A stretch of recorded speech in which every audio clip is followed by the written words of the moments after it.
Howdy folks, I'm Brian. I'm Amber. And here are our top Reddit picks for the week. Alright folks, our first letter on this Monday morning is titled, Am I a jerk for keeping my uncle's money because I was promised that I would not have to babysit?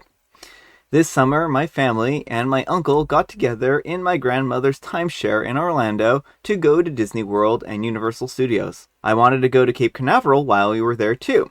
As soon as I found out that my uncle was coming, I told my parents that I would not be babysitting for him on my vacation.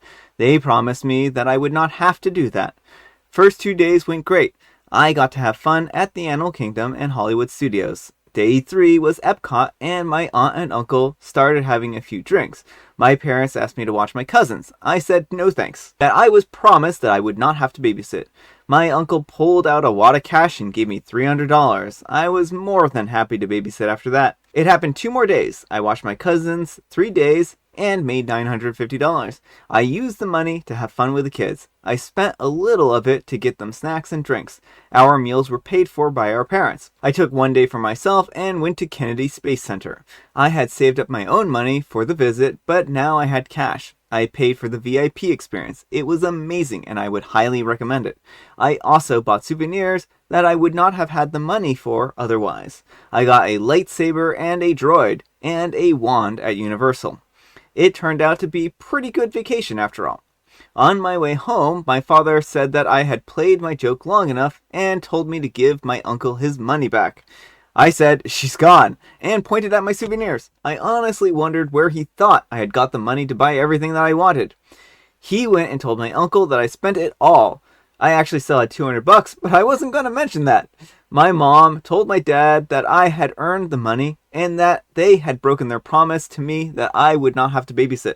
My uncle is upset with me at keeping the money, and my father thinks that I was greedy for taking advantage of the situation. I think that he means I tricked his drunk brother.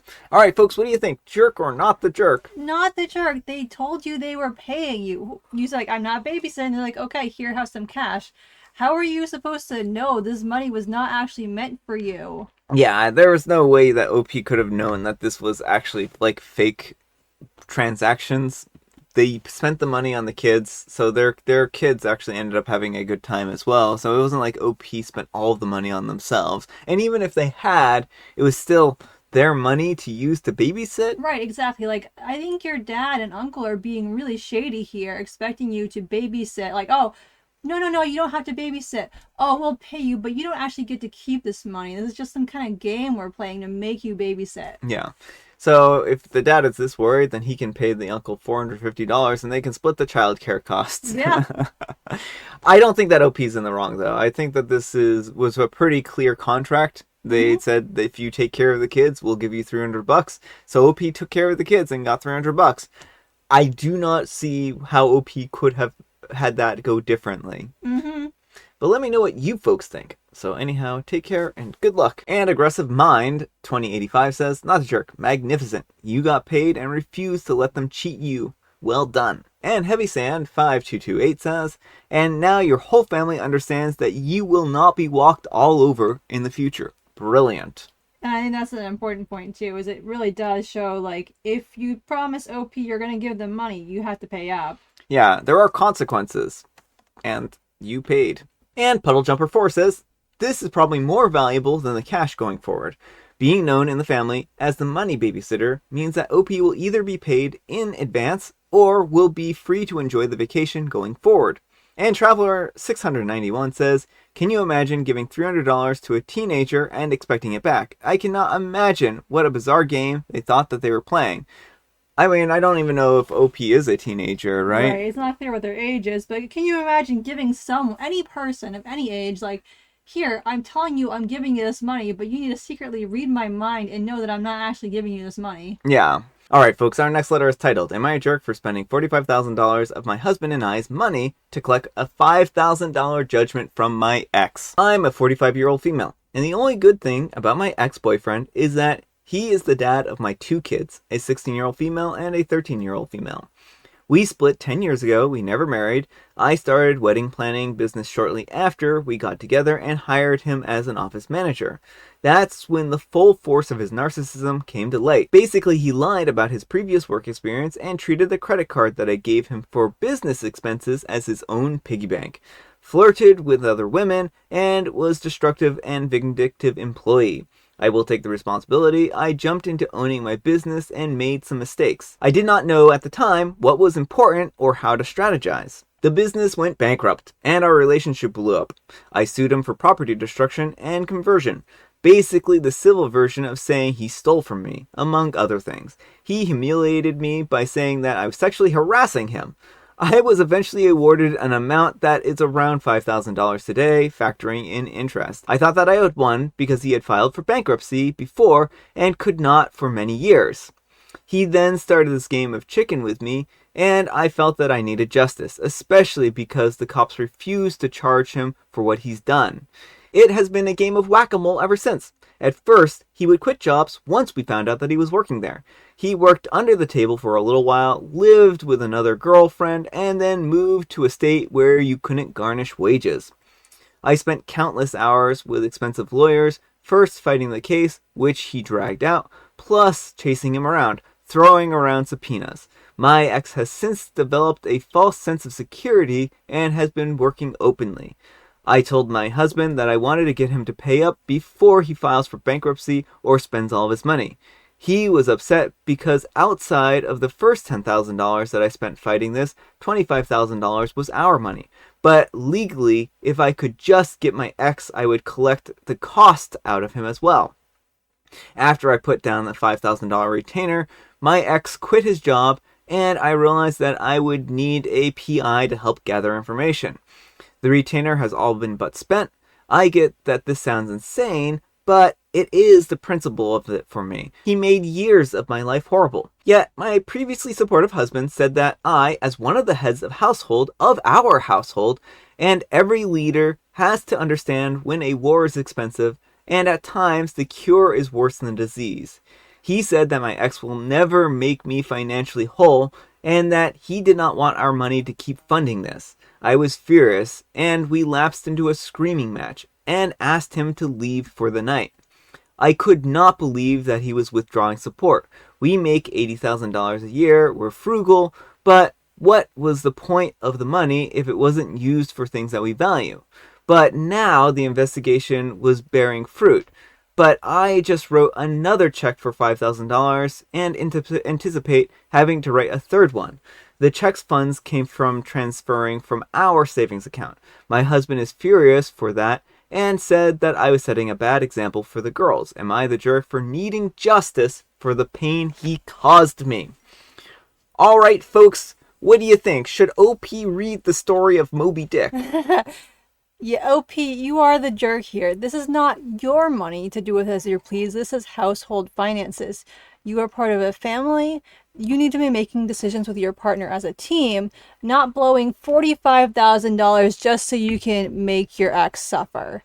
I understand this is frustrating. I understand you want him to pay.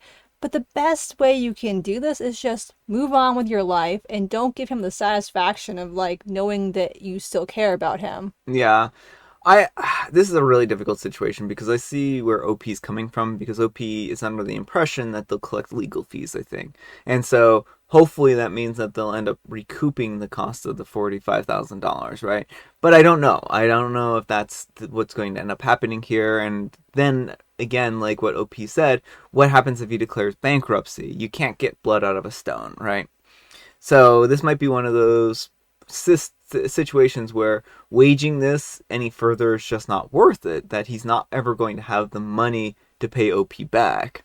And so what if you get the money back? Is that really going to fix the anger you have for your ex? I think investing in therapy to get over this relationship might be a better use of your money than hiring all these PIs and tracking him to the ends of the earth. Yeah, I just don't know that this is a fiscally responsible decision, and I think that's where OP's husband is coming from here.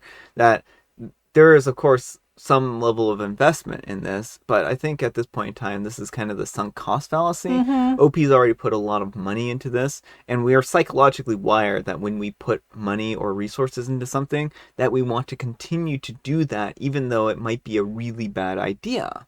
So OP needs to take a good hard look at themselves and understand their reasoning for doing this, because I think that there are just some quirks of psychology working against them, and that maybe if they sat down with somebody who can help them work through these feelings, that they'll understand that it isn't worth continuing to dump money in this.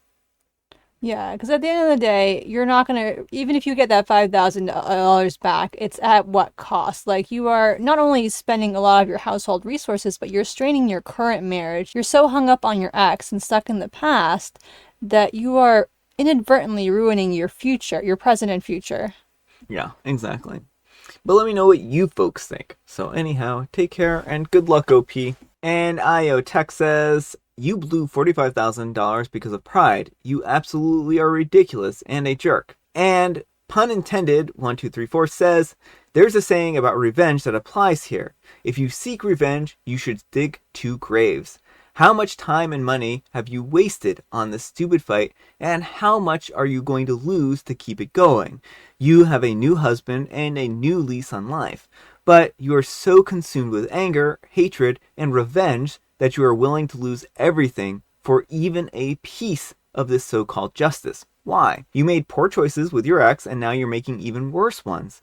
You want to put everything on your ex. It's your fault that he had access to your credit card. It's your fault that you brought him into your business without knowing who he was. And he stole, and you won the judgment against him. But guess what? Your obsessive nature has now placed him in a position to win again. You're going to blow up your marriage, and you still won't have that $5,000.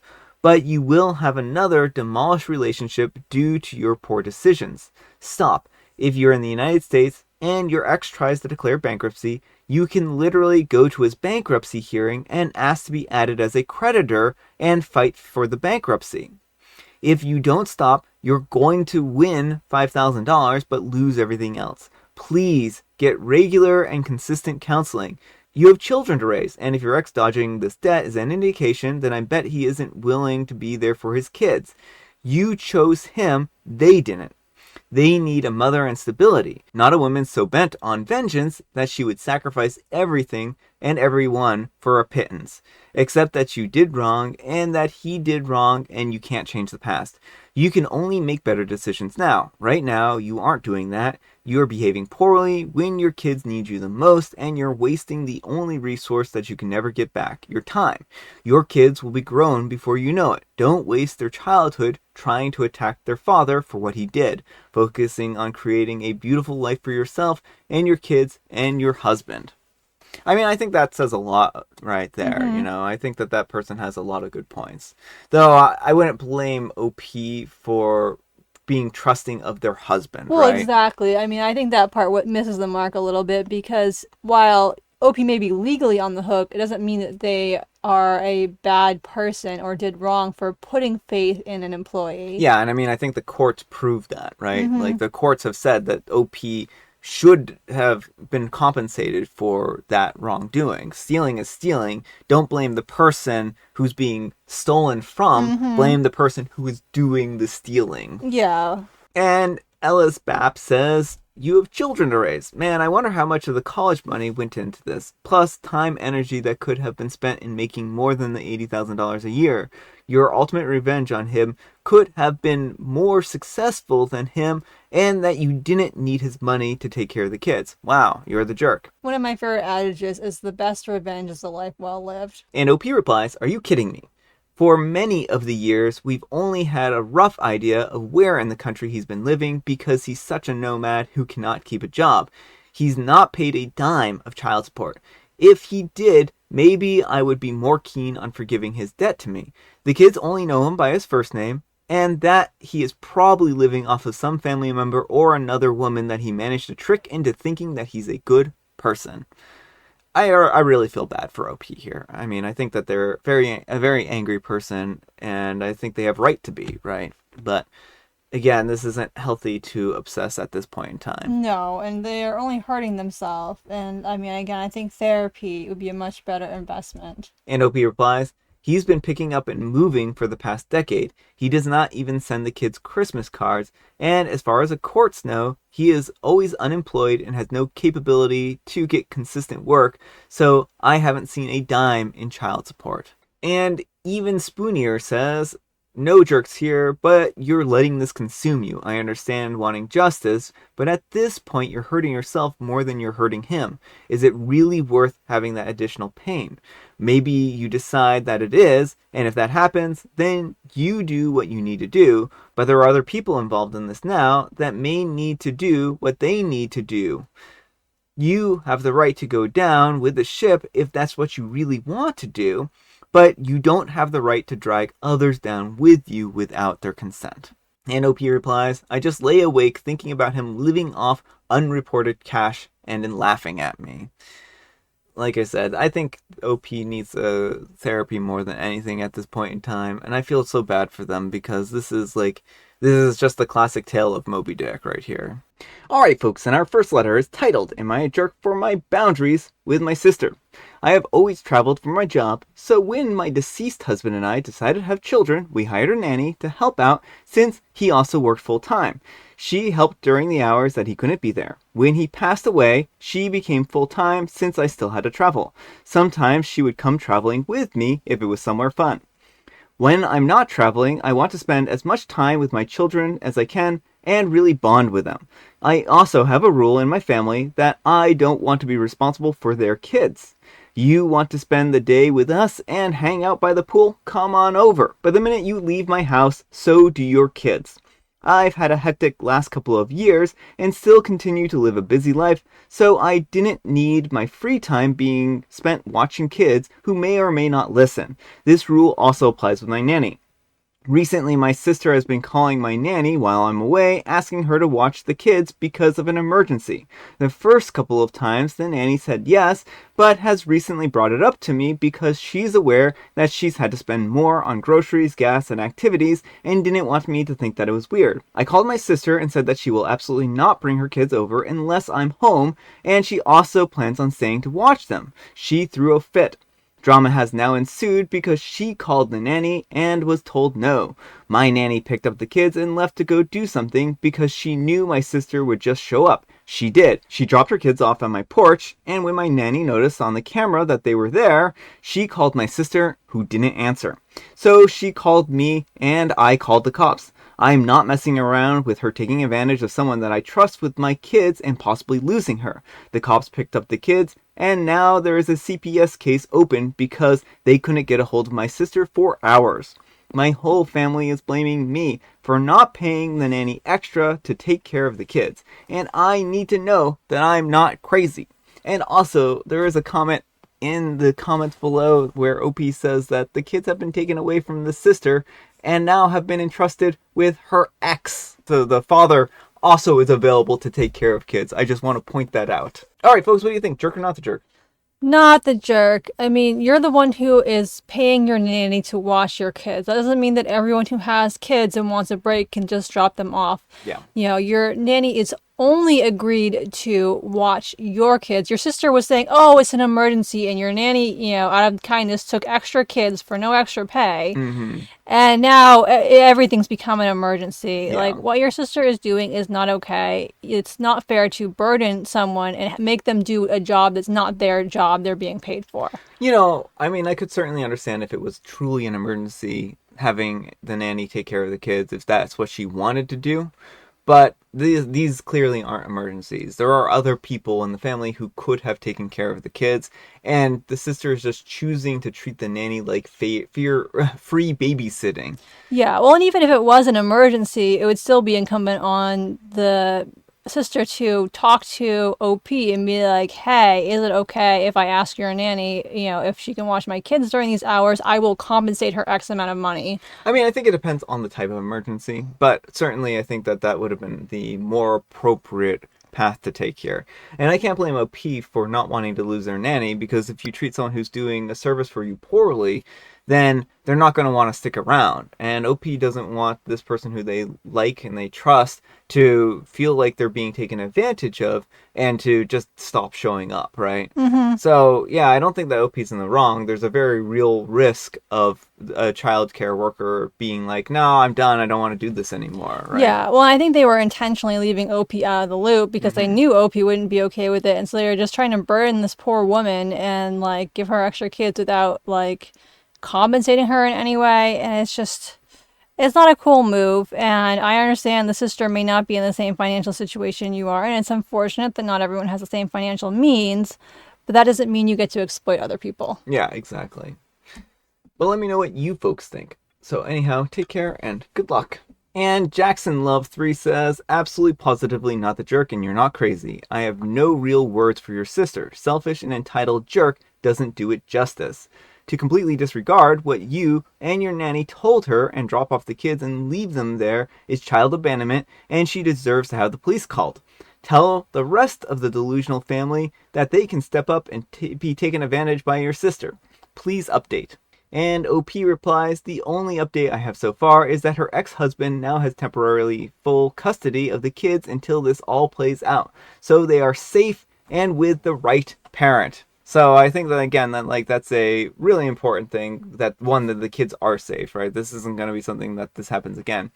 And I do understand, I feel bad that this woman has a burden that she feels like she can't carry, right? I mean, kids can be hard, and I can understand her being really frustrated at not being able to have any time for herself, or maybe these are emergencies to some degree, right? But again, that doesn't mean that she can sit and take advantage of OP and her nanny. So yeah, well, and not being reachable for hours, like the police were trying to get a hold of her. It wasn't just, I mean, it would have been bad if she was ignoring OP's phone number alone, but then on top of that, no one can get a hold of her for hours. That's not responsible parenting right there, because what if the kids had a medical emergency? Yeah. And again, this is not a good situation. I feel bad that she is so stressed because I know being a parent is hard. But again, I don't feel like she has taken the right actions here. There were a lot of other people and resources that she could have reached out to that I think could have helped her out. Like all these family members who are chastising OP, why didn't they take the kids? Well, because they weren't free babysitting.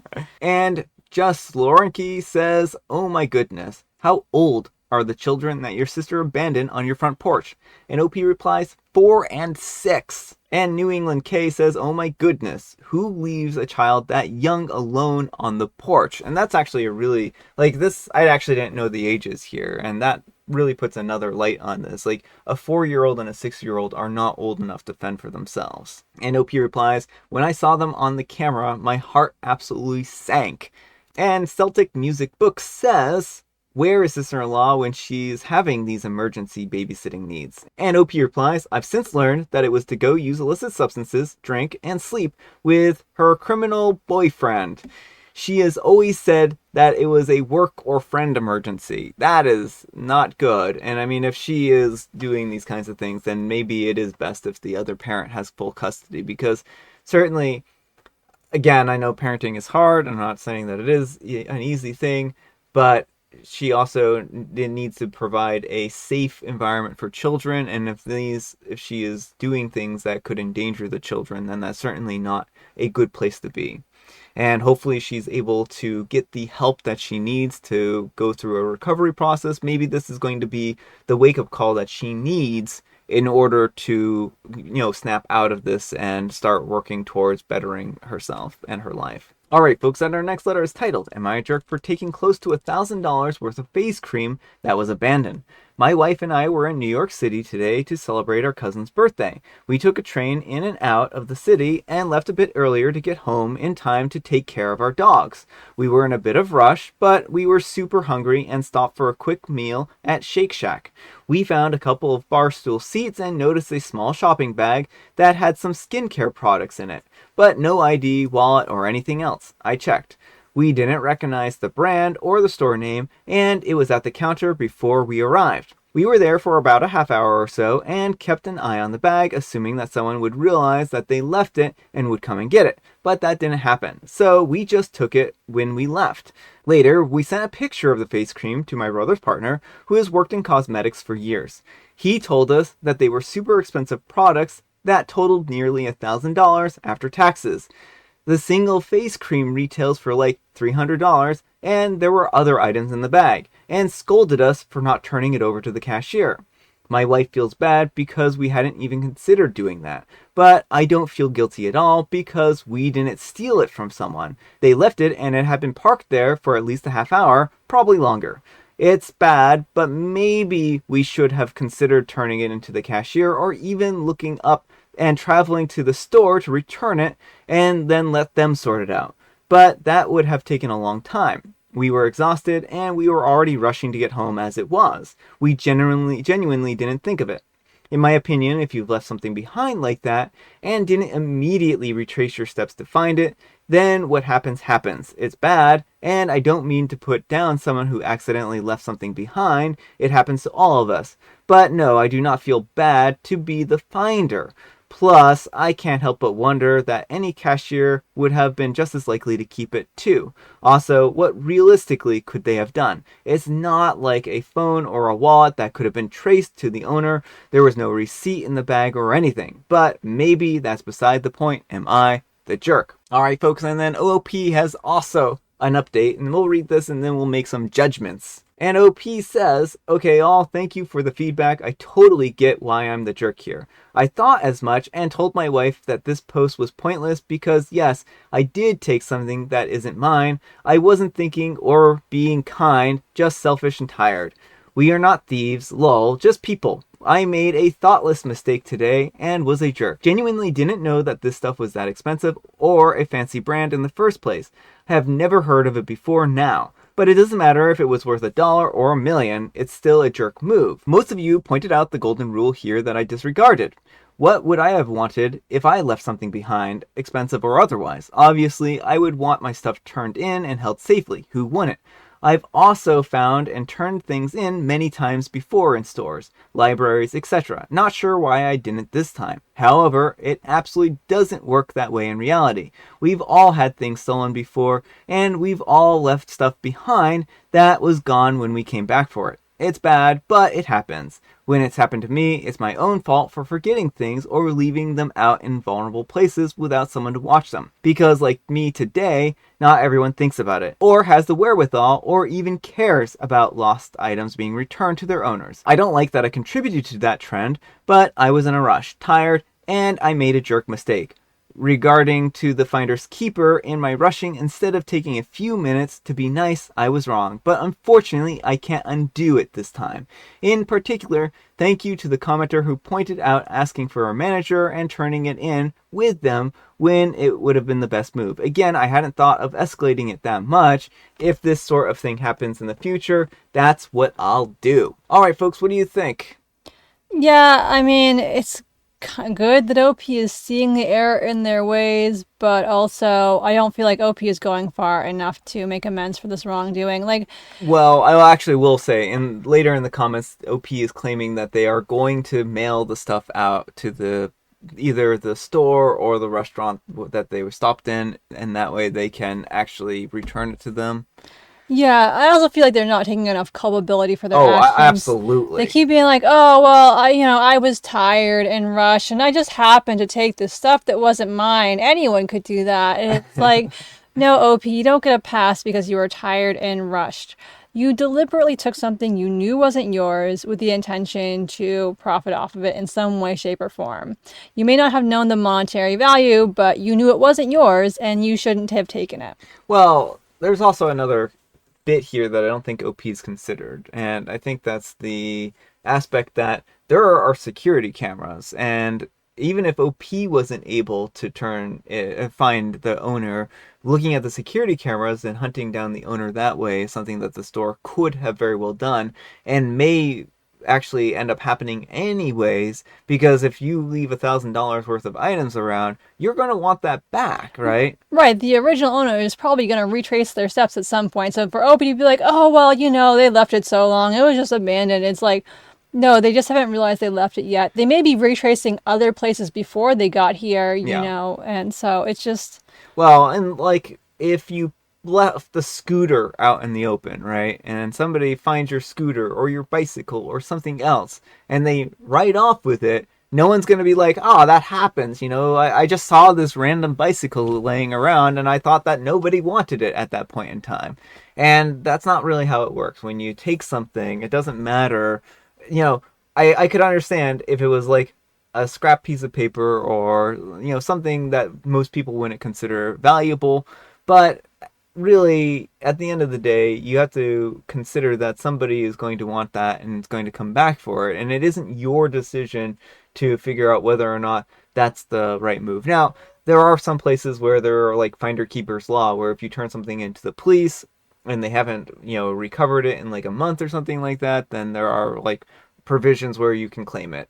But that's I think that varies from place to place and jurisdiction to jurisdiction.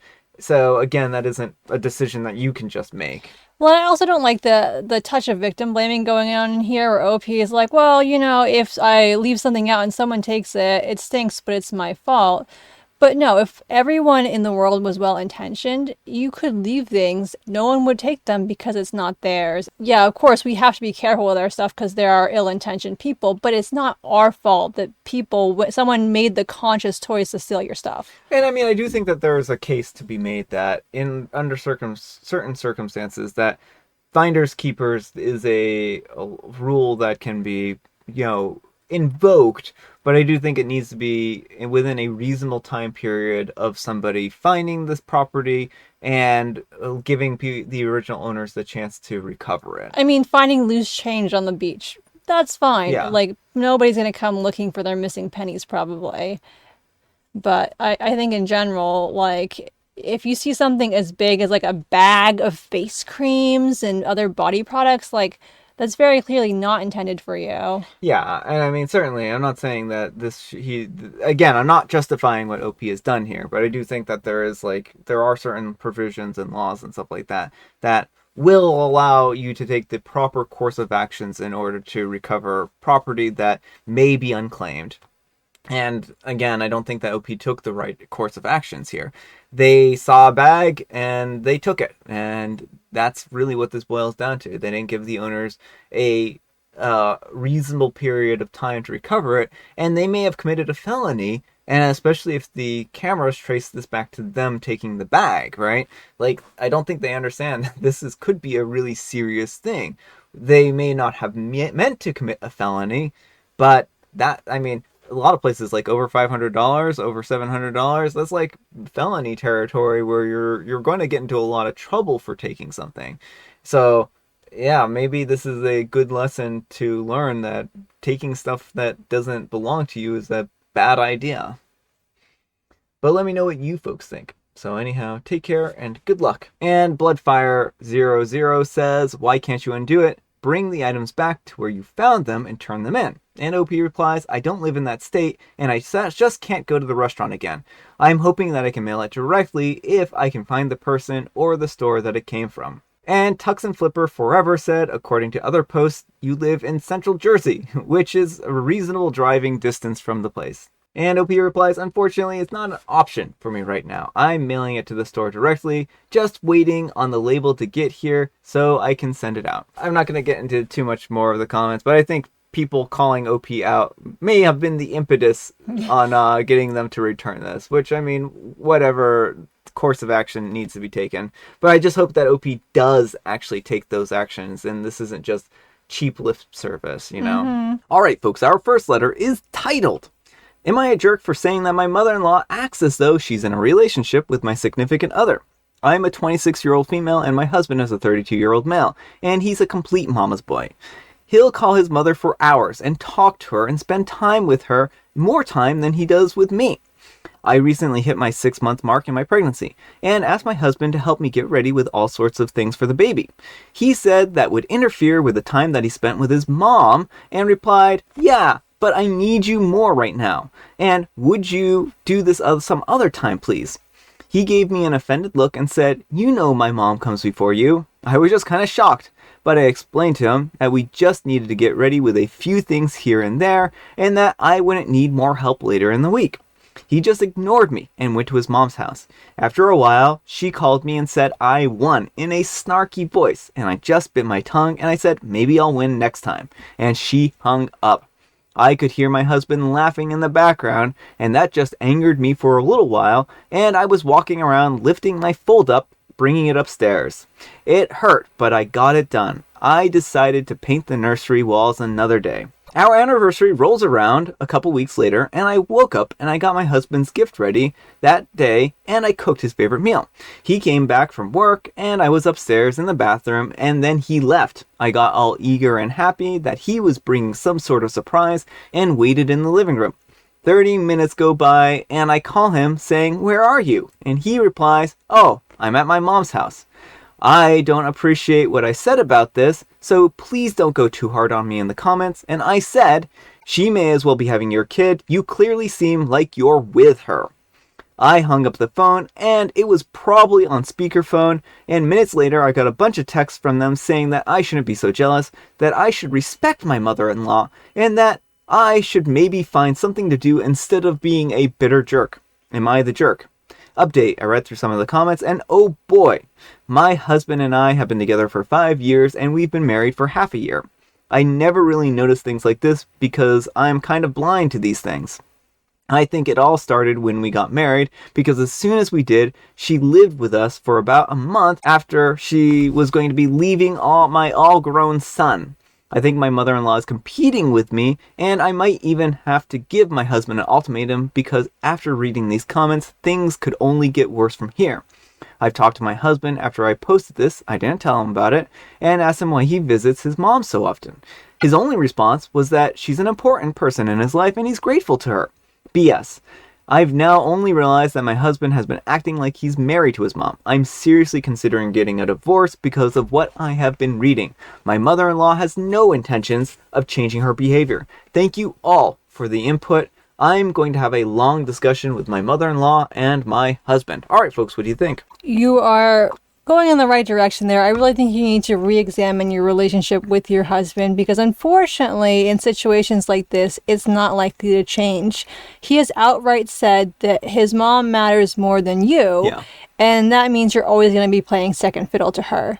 Yeah, I think this is really an unfortunate and sad situation. It seems like he kind of like baby trapped you and then revealed his true behavior. Like maybe there were some red flags before, but it wasn't quite as bad as it is now.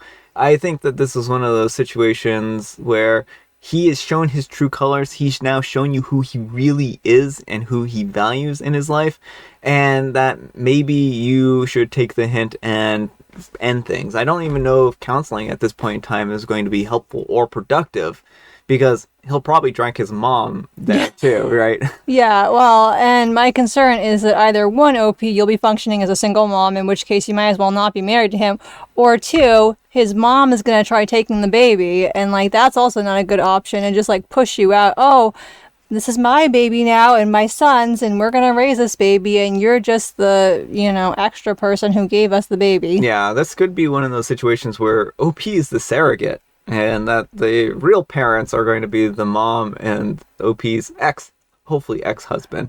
But I think that OP, certainly your marriage has had a good run for 5 years, and maybe that's enough of a relationship for you to be fulfilled with this individual. And I think that there are a lot of other people and options out there who aren't going to prioritize their mother over you. But let me know what you folks think. So anyhow, take care and good luck. And Lady Athena 1987 says, "You're the jerk to yourself. He's told you and showed you many times that you and the baby are not important. Why are you still here hoping for a change?" And I just want to point out that, maybe I've said this before, but when you blame somebody, that isn't necessarily helpful or productive, right? Right. Well, it isn't. And again, a lot of this builds slowly. Like, it's probably started with small things. And like, it's easy when someone's in love to overlook this one thing or this one thing or this one thing. Yeah. So I think it's one of those things where it's hard to see the signs. And Pumpkin Bubble says this: "Surely there were signs of this to come before your marriage and pregnancy. Why are you still here?" And Phoenix Reboot says, "My mom comes before you. said no one to their lifelong wife. And Stunning Patience 78 says, exactly. This is something you say to your soon to be exes only. Yeah, I mean, I think that that's really the case here. There's really just not much to salvage the situation. All right, folks, our next letter is titled, Am I a Jerk for Telling My Daughter, a 9-year-old female, to stop being so lazy at school and then refusing to get her tested for dyslexia? So basically, I'm a 46-year-old male and my daughter is a 9-year-old female, and she came back home yesterday with a badly graded essay. The thing is, it's not even a page long and it was full of spelling mistakes. It's not like they asked her to write a literary masterpiece or anything. This was really basic start of the year assignment for things that should have already been mastered last grade. We're not native English speakers, so I won't bother giving examples, but it was pretty discouraging to see. Now, it's not the first time this has happened. In fact, she's been making bad grades since she started school. She's otherwise a really smart kid, eloquent, creative, and curious. So I'm not quite sure what the issue is. We've tried getting her a tutor, but nothing changed. At first, I gave her the benefit of the doubt because some kids are slower than others, but at this point, I'm convinced that she's just careless. Her brothers make good grades, so what's her problem? I'm getting quite frustrated because we want to send her to a private school and we're saving so that she can get into a good university, and at this rate, there's no way she's going to get into either.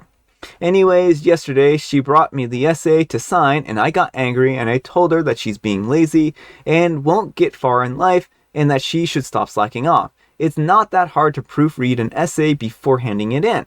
She tried convincing me that she had proofread it, which is obviously BS because the amount of mistakes that were there. No one can convince me that this kid bothered to reread what she wrote. Some mistakes were just ridiculous, and she should know better. She started crying and left the room.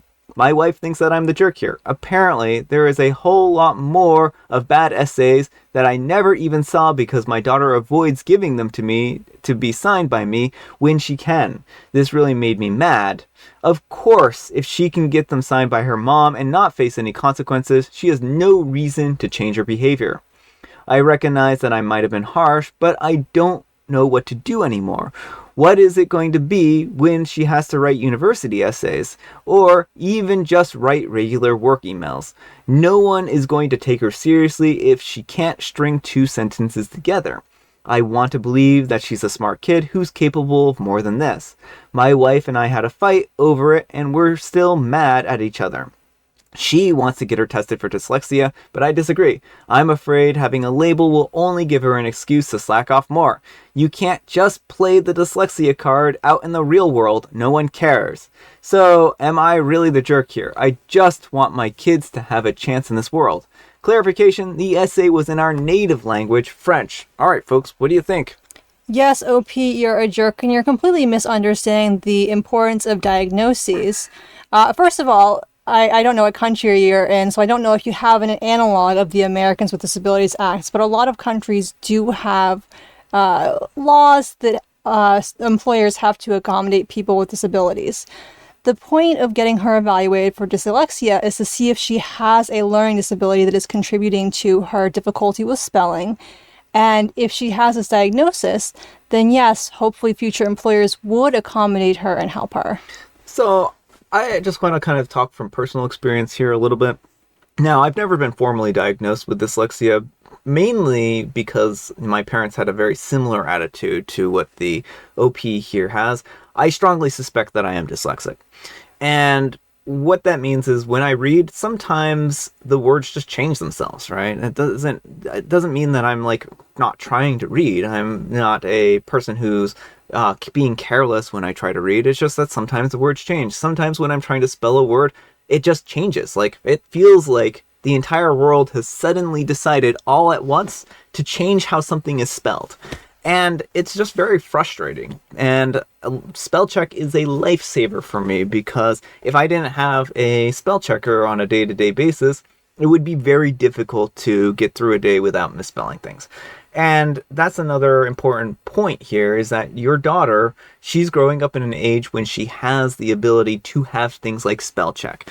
Yes, it's really frustrating that she can't spell words on her own right now. and that it might seem like she is not trying, but if she's a smart kid and she is actively working hard, she may very well be trying her best and just not succeeding through no fault of her own. And I mean, I had a very similar experience with spelling tests and whatnot when I was going through grade school. Yeah, well, and my concern too is the way OP is reacting is more likely to make her shut down than to help her, because if she has been proofreading and like the words look right to her on the page, but OP is saying, no, obviously you haven't proofread, it's going to make her feel incompetent, and it's going to make her feel like she's doing something wrong, like she's broken, and not like recognize that there is just her brain is wired differently and she's just seeing the words differently. Yeah. And I mean, I think, again, this is a frustrating situation for OP, but it's also probably a very frustrating situation for their daughter. And I understand their fear of getting labeled and being like, well, people are going to say that this person is, such and such because they have dyslexia. And, what would you rather have? Your daughter struggle unnecessarily through life, or give her a diagnosis that's going to be able to help her understand herself and understand her condition so that she can better work and develop the tools that she needs in order to succeed in life. And we do students a big disservice when we try to make neurodivergent students fit into a neurotypical model, because that's not the way their brain functions best. And so it's really, really important that she is able to have access to resources that she would be entitled to if she has dyslexia, like extra time on tests and things like that to make it a little easier. But let me know what you folks think. So anyhow, take care and good luck. Zealous Idea Song 717 says, "You're the jerk. Have you stopped even for a moment to consider that your behavior is why your daughter won't show you things, and you're refusing to get your child a diagnosis because, well, it's pretty clear that no matter what your excuse is, that the answer is that you're an awful parent who doesn't want to have a broken child. I genuinely hope that this is some kind of jerk posting rage bait." And Heavy Sand 5228 says, "And the kicker here is that his strict no-nonsense parenting is doing more damage to a child in the realms of self-esteem, confidence, and functionality in the real world than a dyslexia diagnosis ever would. And to be clear, it wouldn't." Alright folks, and our next letter is titled, "Am I a jerk for refusing to forgive my ex so his mistress can have him?" I don't know how to start this. It's a very complicated and intertwined situation, and I'm very bad at putting my feelings into words, and even if I did, I don't want to make this too long for you guys. So I will try to compress it in a few paragraphs, and I will answer any questions for additional details that you deem necessary. My husband and I have some marital issues after the birth of our second baby. There was no lack of love or affection, at least that's what he told me. We still loved each other, and we were basically in a rough place. My husband met his now girlfriend at work, and I guess that he developed some form of feelings for her, and her for him.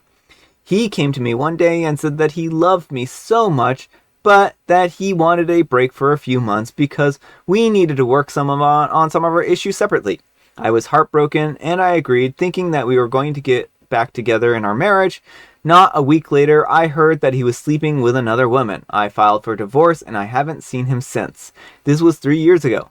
Our divorce was finalized 2 years ago. He has tried throughout the years to get in contact with me, but I refuse to even open his emails because I miss him and I know what he would be saying. Empty sorries and apologies.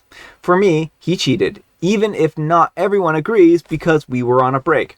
His girlfriend contacted me out of nowhere asking me to forgive him because, according to her, he is refusing to make the relationship official. According to her, they love each other, but he is refusing to propose or start a family with her because he feels guilty for what he's done to me. He tells her that he doesn't deserve happiness, and she thinks it's all my fault. I just wrote, "Please don't contact me again," and blocked her on Facebook. She used an alternative account and wrote that I'm bitter and vindictive. Am I the jerk for refusing to help my ex's mistress play family with him? How is that even on me? Alright folks, what do you think? I'm going to say not the jerk here, OP. It's not your responsibility to manage your ex's feelings and behaviors. Mm-hmm. First of all, I'm not even entirely convinced that he's looking for an apology. I feel like he might be looking for an excuse. Yeah. But either way, it's not on you to forgive him. Yeah, I think this is one of those situations where he's just using this line on her and being like, "Oh, I would marry you, but I just don't feel like I deserve happiness because my ex won't forgive me." And which is like the worst excuse ever, right? I mean, that's just kind of like he is using this as an excuse to basically have his cake and eat it too, right? Because I think we all know that he's going to get tired of her one of these days and move on to another person, and he just is just looking to not have this extra baggage kicking around when that happens. So I think that he's a dishonest individual, and I think that this is a terrible situation. So I feel bad for poor OP here. They were betrayed. They thought that they were going to work on their marriage. He was just using this as an excuse to cheat. But let me know what you folks think. So anyhow, take care and good luck. And Sally Blue 94 says, not the jerk. Even though you were on a break, you were still married, so it is cheating. He chose to cheat and hurt you, and it's all on him that he can't commit to his girlfriend. I have a suspicion that he regrets what he did and still has feelings for you, and that's why he won't commit. And OP replies, yeah, I don't think he has feelings for me, or he wouldn't have cheated. My mom told me that he still loved me, and she believed him even. This was before I told her that if she relayed anything from him that's not about the children, I will cut her off too. And she stopped with that nonsense. Alright folks, our first letter is titled, Am I a jerk for boycotting my daughter's wedding because she dated a married man?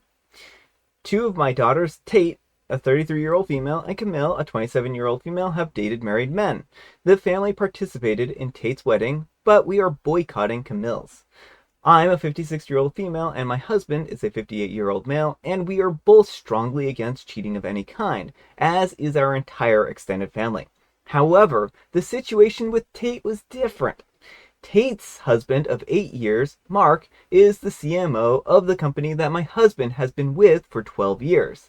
Tate and Mark met when Mark was still married, and Tate kept her dating life from us until my husband found out. We were all very upset. We raised our kids to respect marriages, and that you mess with marriages at your own peril. Yet, what could we do?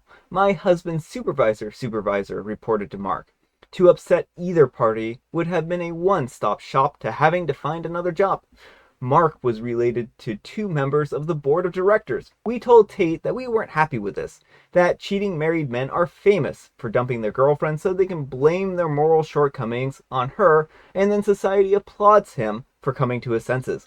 At least that's what happens where we live. But against all odds, Mark filed for divorce and proposed to my daughter.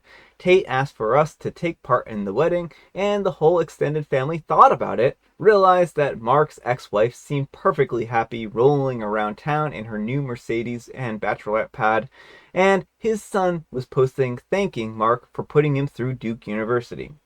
Nobody seemed hurt, and we did not want my husband to be fired, so we went. 8 years later, Mark and Tate have a 4-year-old son, his ex-wife, Tate, the kids, and another grown daughter who Mark had with another woman all get along, often going on vacation together and giving each other presents. Tate works as COO of one of the businesses that Mark owns, and my husband now works closely with Mark as he's VP now. Everybody is happy and nobody was thrown on the streets. On the other hand, that's exactly what happened when Camille slept with a married man. She demanded that he leave his wife, and this caused a divorce where Camille and her lover are living on $35,000 a year in California. Her lover's wife lost her home due to this and is living off of slightly over $35,000 to support her and her child. The wife is online saying how she has to fight to have the willpower to go on, and there are a lot of hard feelings. Unlike with Tate, in light of this, the fact that she and her lover literally destroyed a family in every sense, when Camille invited us to the ceremony, I told her to find a stranger to bear witness. All of her siblings, the extended family, all wanted nothing to do with it. She set herself up for poverty, especially since she's living off a humanities grad student stipend. What she did could have driven the ex to a drastic action, and she should be thankful that the ex was strong enough to limit it to cryptic Facebook posts, which make Camille and her lover look like trash.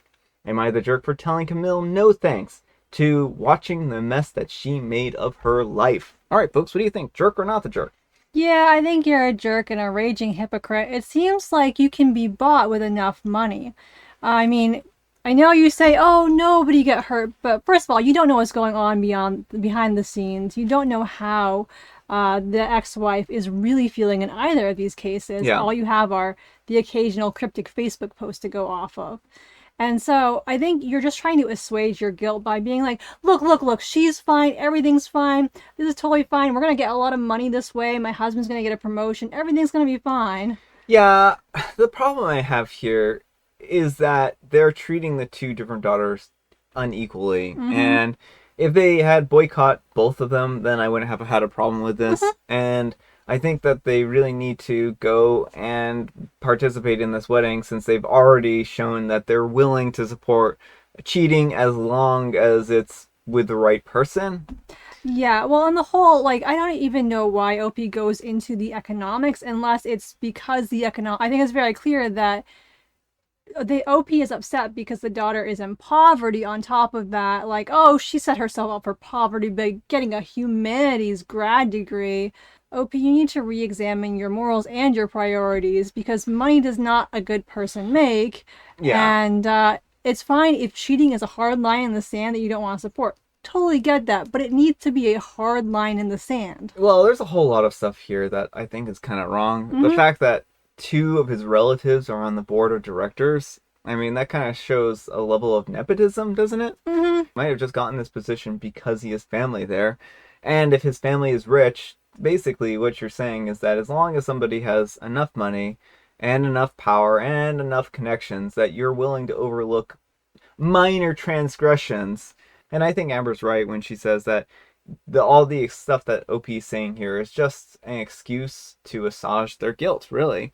Oh, she's driving around in a Mercedes. She must be happy. Oh, she's got a bachelorette pad. She must be happy, right?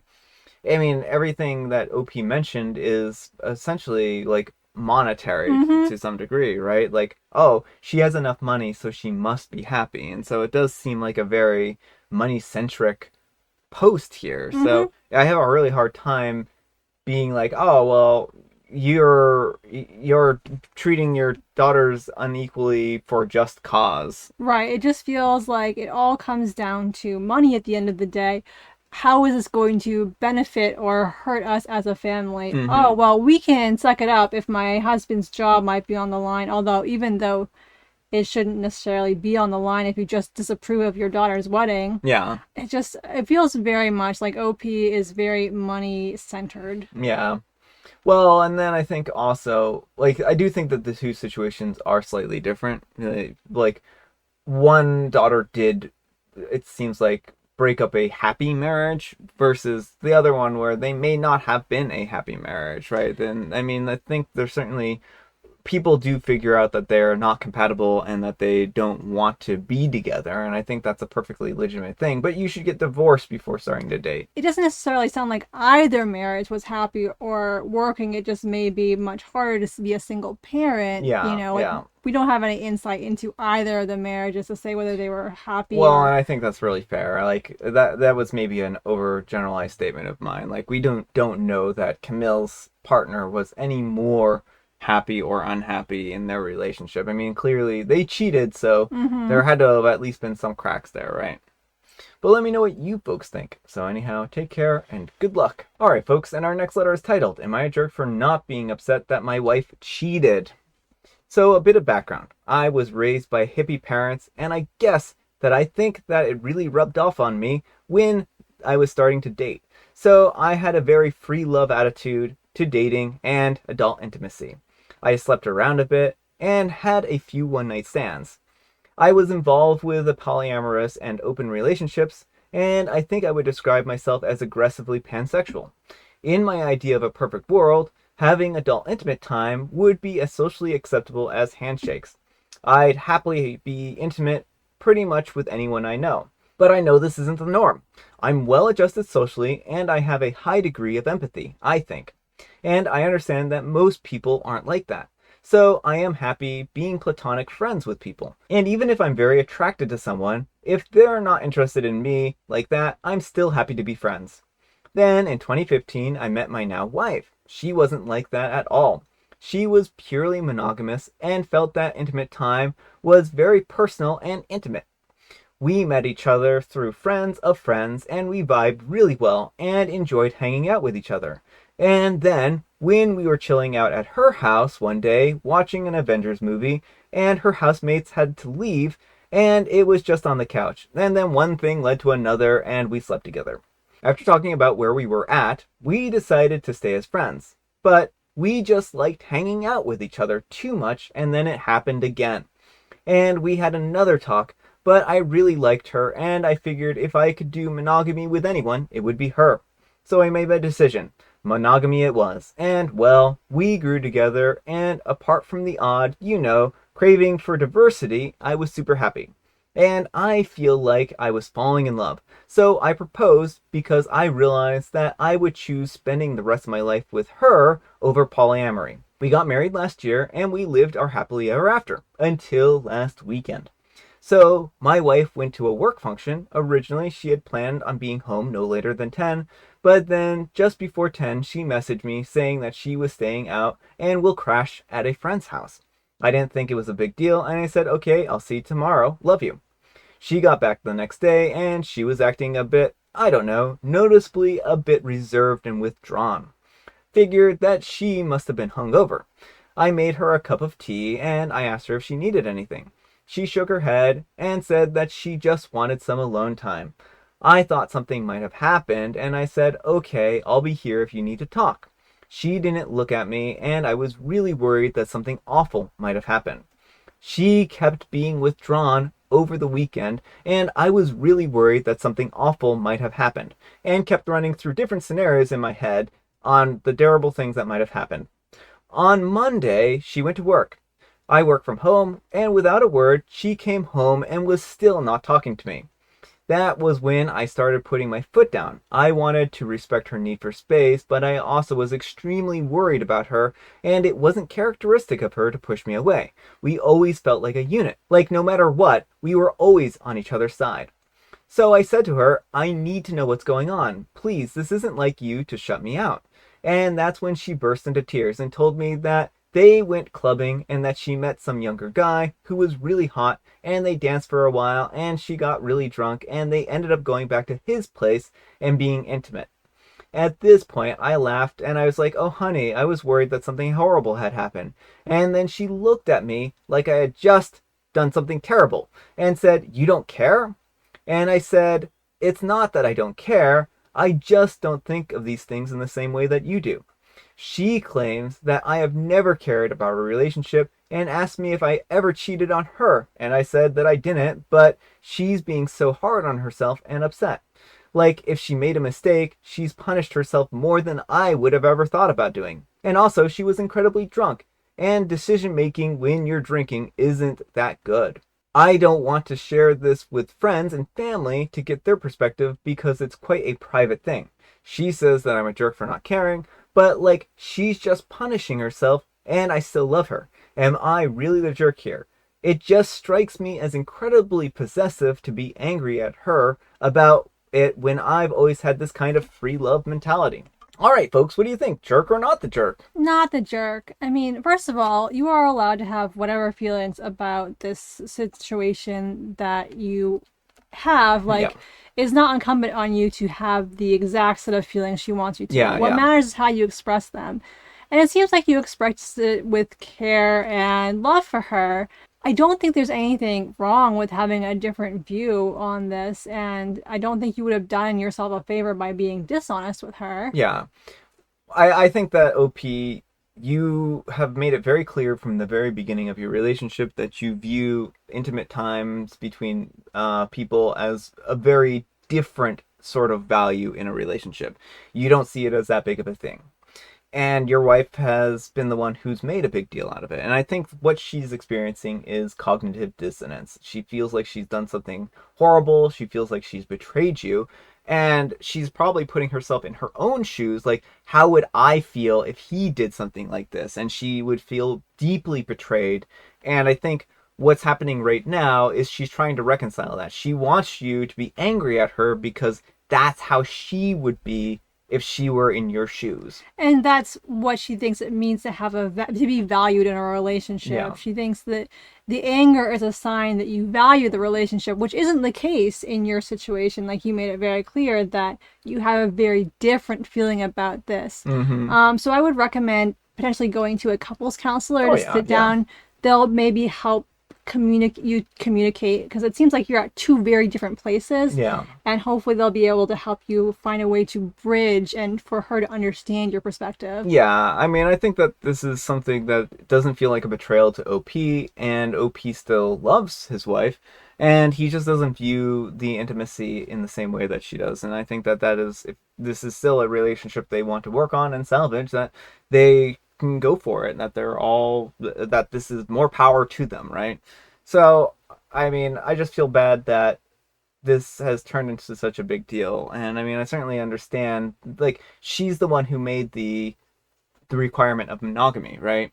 So OP never restricted their relationship to monogamy. He's just always had the attitude that she can do what she wants, and he'll just, because there's a common denominator where you have to arrive at. Like, if somebody wants monogamy and someone doesn't, then you either have to be monogamous or you're not, right? And so I think, like, she set that standard. OP didn't. Yeah. So, but let me know what you folks think. So anyhow, take care and good luck. Alright folks, our first letter is titled, Am I a Jerk for Changing the Wedding Venue My Fiance Chose to Something More Flashy as a Surprise? I'm a 25-year-old male and I'm marrying a 24-year-old female this coming October. We have both very large families, but hers is really poor and kind of traditional. As a result, my fiance has always been taught to go for the cheapest option throughout her life, whether we are going out to eat, or buying clothes, or going on holiday. Well, we've been planning the wedding, and the choice of the venue was typical for her, a small local church where she was christened. Right off the bat, the place isn't suitable for the number of guests that will be invited, and I knew that she only chose the location because of money, which is not an issue. I spoke to my father and he agreed that he would fund a wedding abroad in Venice. I'm their only child, so getting married is a big deal, and he arranged transportation for all of the guests. He agreed to cover all the costs, so obviously I changed the venue and sent out the invitations. I knew that the money spent would make her anxious, and she has always dreamed of visiting Venice, so I waited to tell her until it was organized as a surprise. Well, she didn't take it well, and said that I was a massive jerk, and that she had much preferred the church venue. She said that it was too embarrassing now to cancel it, that I've told people, and she seems really mad. But I'm confused since the venue was never practical, and I'm wondering if I'm the jerk here, or if she's overreacting. Am I the jerk? Alright folks, what do you think? Jerk or not the jerk? Yeah, I think OP's being a jerk here. I mean, making a unilateral decision about something that big is never a good idea. And there's a big difference between wanting to visit Venice someday and having your wedding abroad in an unfamiliar place that you've had no say in. Yeah, I think that they're both having trouble communicating at this point in time, and I certainly think that this should be a mutual decision on where they have their wedding and what the venue is. And if he had a problem with the venue to begin with, I think that he should have brought those concerns up and said, look, I think that while I really like the idea of this church wedding, I don't think that this is going to be a big enough venue for as big of our families. Exactly, but just to go ahead and assume, she only picked this because of money, she was christened there, so it may have an important sentimental value. Well, and I think that actually shows that it goes beyond the money here, because she wouldn't be upset if it was just the money, and if she really valued going to Venice over this church wedding, then I think she would have been excited.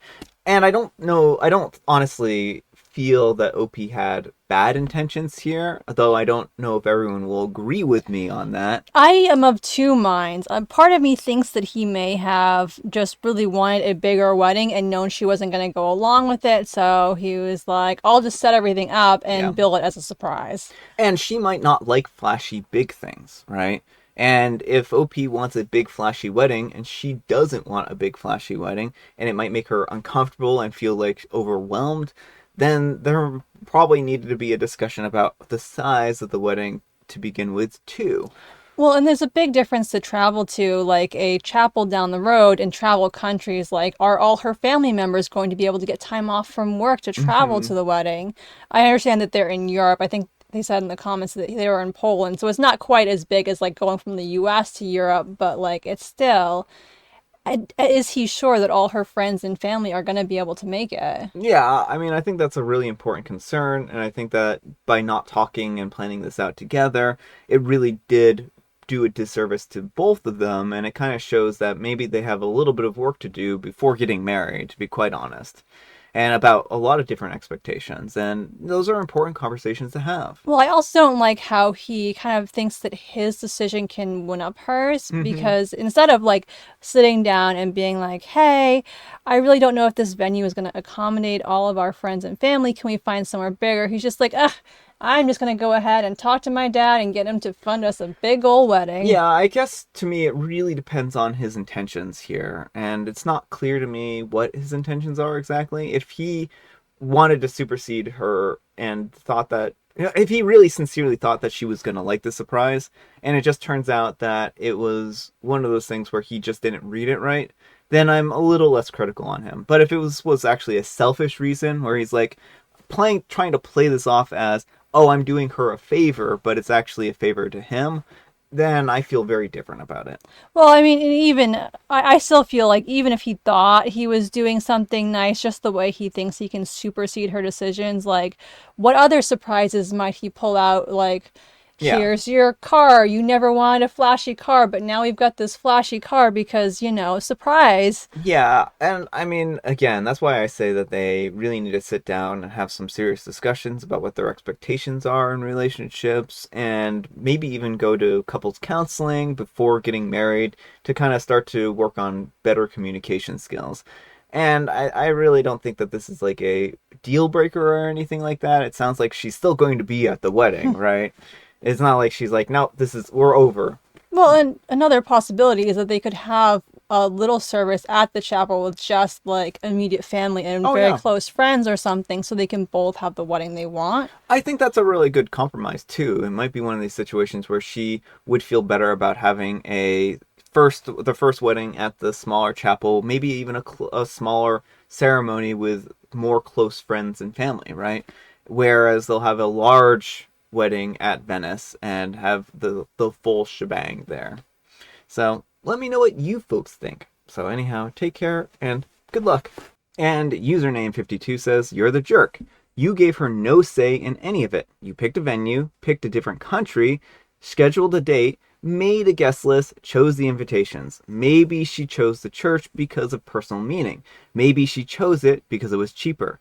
The wedding should be planned out by both of you, which means if you didn't like the venue, it's fine to say no. Try to find a venue that you're both okay with, something bigger, more options, but still relatively local. Did you even confirm that her closest family would be able to make it? Even if your dad pays for all the travel expenses, not everyone can afford to take time off of work or travel that far. How soon is it? Are you in the EU? If her family is not well off and you live in the US, then a lot of them probably don't have passports. Also, if she really wants to go to Venice, there is probably a lot of things that she wants to do there, and that would be a lot harder around a wedding. She probably enjoyed it a lot more as a honeymoon. And you have such a vastly differing opinions about money. There are major conversations you need to have in general before marriage, which hopefully doesn't happen because she deserves someone who respects her. Do you live together? How are bills paid? And OP replies, we're in Poland. That leaves a lot out, and that actually raises another big flag. So he didn't address the guest list, and if he made the guest list on his own without consulting her and sent the invites, that's also a big issue. Well, it sounds like he said he changed the venue, so what I'm guessing is that he ended up sending out invites again. At least that's what I'm hoping. A very charitable interpretation of this is that they originally sent out invitations and he went behind them and sent out new invitations. But I don't know. We're speculating here. There's no way for us to know this information. Especially since OP didn't answer any of the questions. Other than to say that they're in Poland. Alright, folks, our next letter is titled, Am I a Jerk for Reporting This Girl's Wildly Inappropriate Behavior to My Manager? I'm a 27-year-old male, and I go to the pool every morning around 8 a.m. to swim before I work. I noticed that one of the lifeguards was very attractive, and I started talking to her. Then started going to the pool a little earlier so that I could have a little more time to spend at the pool before I had to leave. Yesterday, I got there when they opened, and she was the one that opened the gates to get in, and she looked totally different than normal. During her first break, she went into the lifeguard office and I watched her put on her makeup.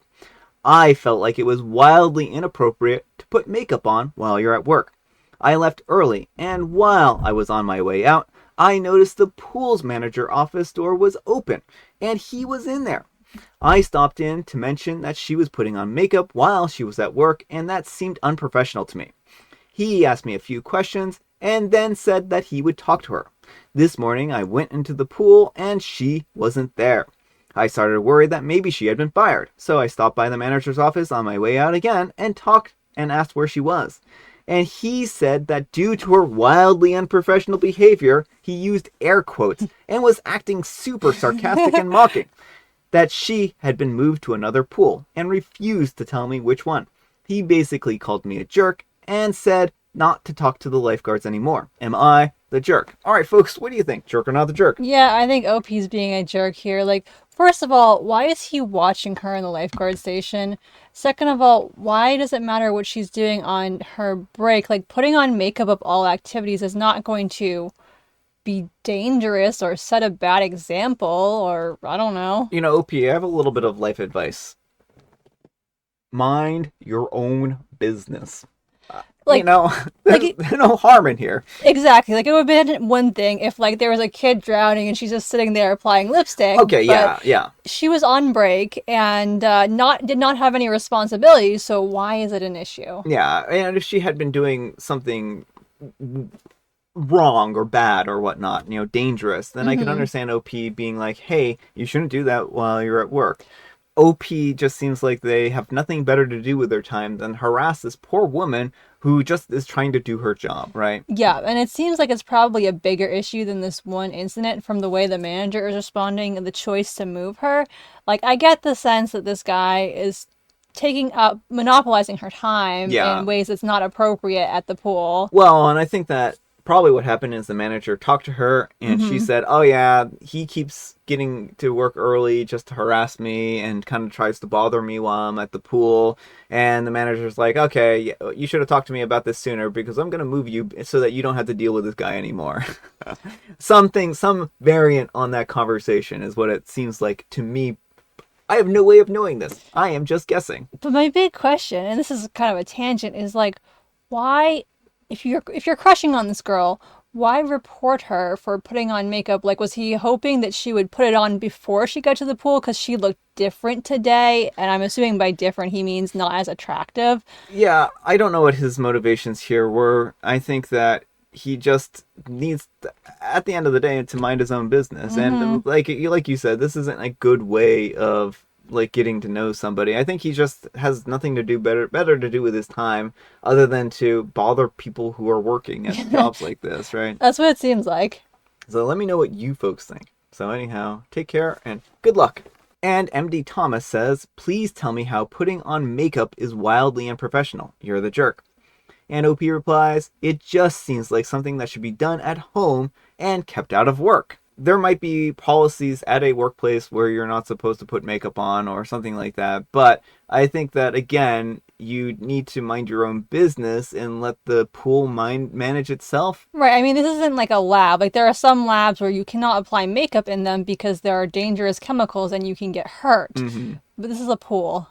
Well, and again, like you said, if there had been actually people in the pool, maybe, and she was neglecting her duties, then there would have been a different story there. I think OP could have said, well, I saw some children playing around in the pool, and she was just too busy putting makeup on to notice that they were, playing and running and misbehaving, right?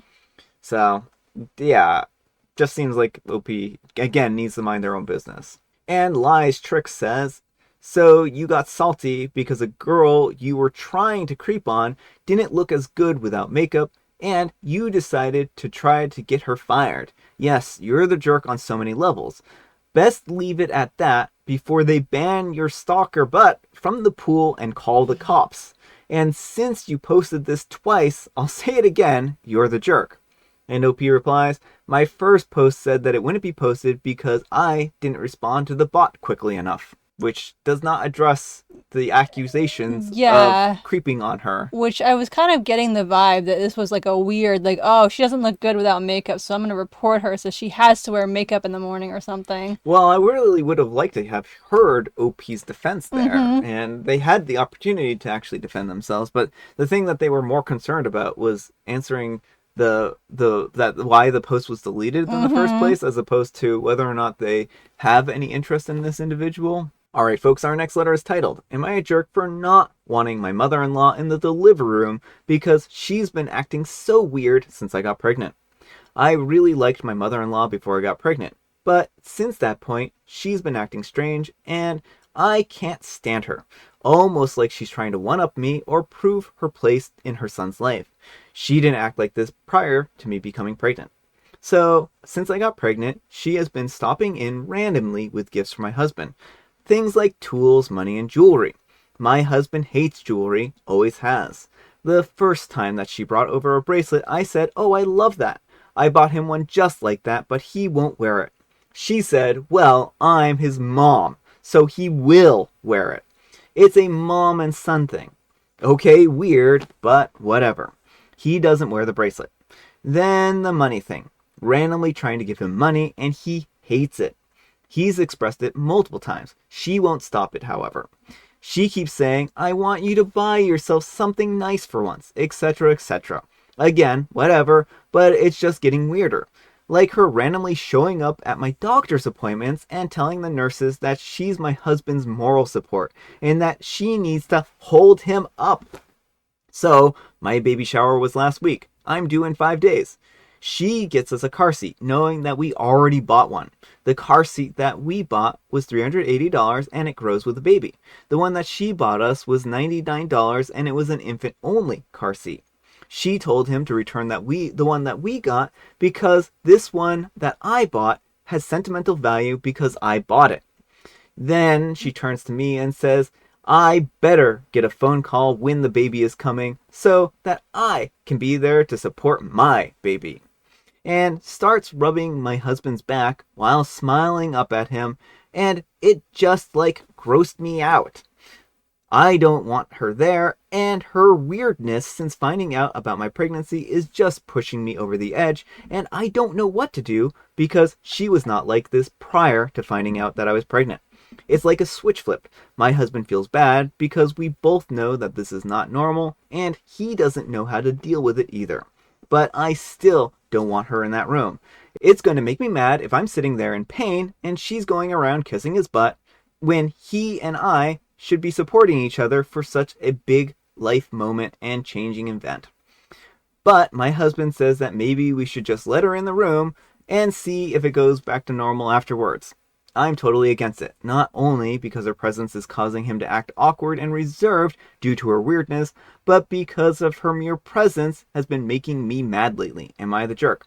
Edited ad for context, she has 2 daughters and another son, all of which have children. My husband is her youngest, and this is his first baby. She did not attend any of her other grandkids' births. Alright folks, what do you think? Jerk or not the jerk? No, I don't think OP's being a jerk here. And first of all, since OP is the one giving birth, she is well within her right not to have her mother-in-law in this very private moment, even if her mother-in-law was the best mother-in-law in the world. Of course. But I think, especially with the weird behavior, like, the environment is already going to be very stressful. Like, you're in a medical environment, things can go wrong. The last thing OP needs is her mother-in-law stressing her out, cooing over, oh, you have such a hard time, honey, why don't you sit down and have a drink, and whatever. Oh yeah, well, okay, I think that this is a situation that should have been addressed a long time ago, right? I think that they needed to either get into group counseling, or her husband needed to put his foot down and say, Mom, you can't act like this. And I mean, I know that's hard because he loves his mother, but at this point in time, it's becoming a problem. Right. And I don't think this is just going away. Like, he needs to step up yesterday and sit down with his mom and explain that what she is doing is making them very uncomfortable, and that she's not going to be as involved in their lives if she keeps being weird like this. Yeah. Like, my guess is it seems like some weird sort of extended empty nest syndrome where her last child is having a baby, and so she's really afraid of losing that connection. Like, oh, well, my baby's having a baby and now he's going to be focused on his other family. Yeah. But this isn't an appropriate way to handle that. No, I mean, I think this woman, I think she needs to go into therapy. I think that she has some troubles to work through, and I certainly don't think that this is an appropriate way for her to act at all, and I feel bad for OP. It sounds like OP has been very, very patient with her, more than she deserves. I think, months ago, she would have been well within her rights to say, I want her to be as far away from me as possible. Yeah, so I think it's important now for OP and her husband, either together or in a couples therapy session, so there's someone to help them, to set up the boundaries, and then for OP's husband to enforce them. Yeah. Because this needs to happen before the baby gets here. Because one, she's going to try and crash the hospital probably. And OP's husband, it sounds like, is a pushover and would tell her when they go into labor and everything. And two, it could get worse. Like, I don't see this getting better. I only see it getting worse. Yeah, I mean, it certainly could get worse. And I think that needs to be something that is thought about. I know that the husband really wants things to go back to normal, but this acquiescing to her isn't going to cause things to go back to normal. It's just going to show her that she can get away with this behavior. Right. It seems like he wants to avoid the discomfort of having a hard conversation with his mom and just wishful thinking it. And since this doesn't hurt him in the way it hurts OP, he's okay with just going along with it. And I think he really needs to start thinking about how this is affecting his wife, who he hopefully loves. Yeah. And I also want to change gears a smidge here. I want to talk about the phone call. Yeah. All right? Like, the phone call. She expects OP, while she's going into labor, to give her a phone call to tell her that she's going into labor. Like, is she... Why? What in the world is she thinking here? I mean, it's not uncommon for certain family members to be called when that happens, but, like, to assume that you're going to be invited in the room is a very big assumption to make. Yeah. Well, I read it more like she was telling OP that she better get a phone call from her. So it felt very much like OP needs to pick up the phone and call her mother-in-law when she immediately goes into labor. Yeah, well, it is. It's very demanding. It seems like she just feels entitled to everything about this. Yeah. Like, because this involves my son and he's my property, so I get a front row show to you giving birth. Yeah.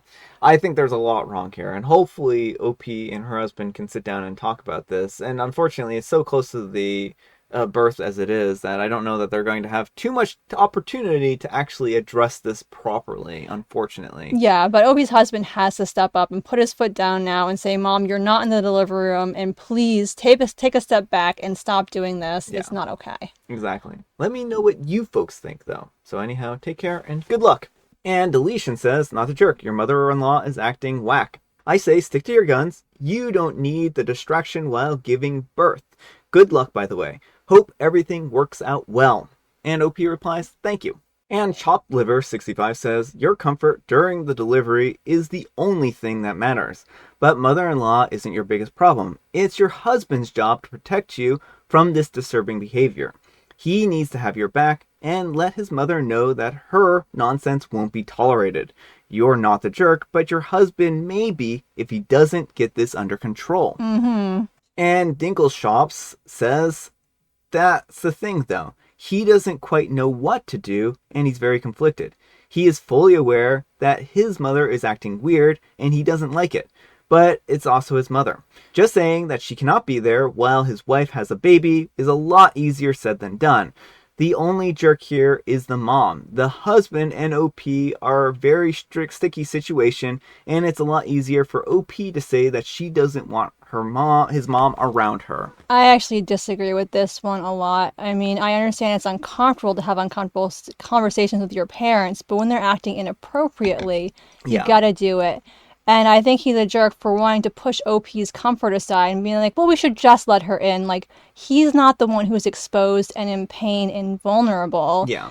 And so I think he really needs to start empathizing with his wife and to step up. Exactly. All right, folks, our first letter is titled, I'm 6 months pregnant, a 25-year-old female, and my boyfriend is a 28-year-old male. And he jumped out of a moving car on the highway during an argument today.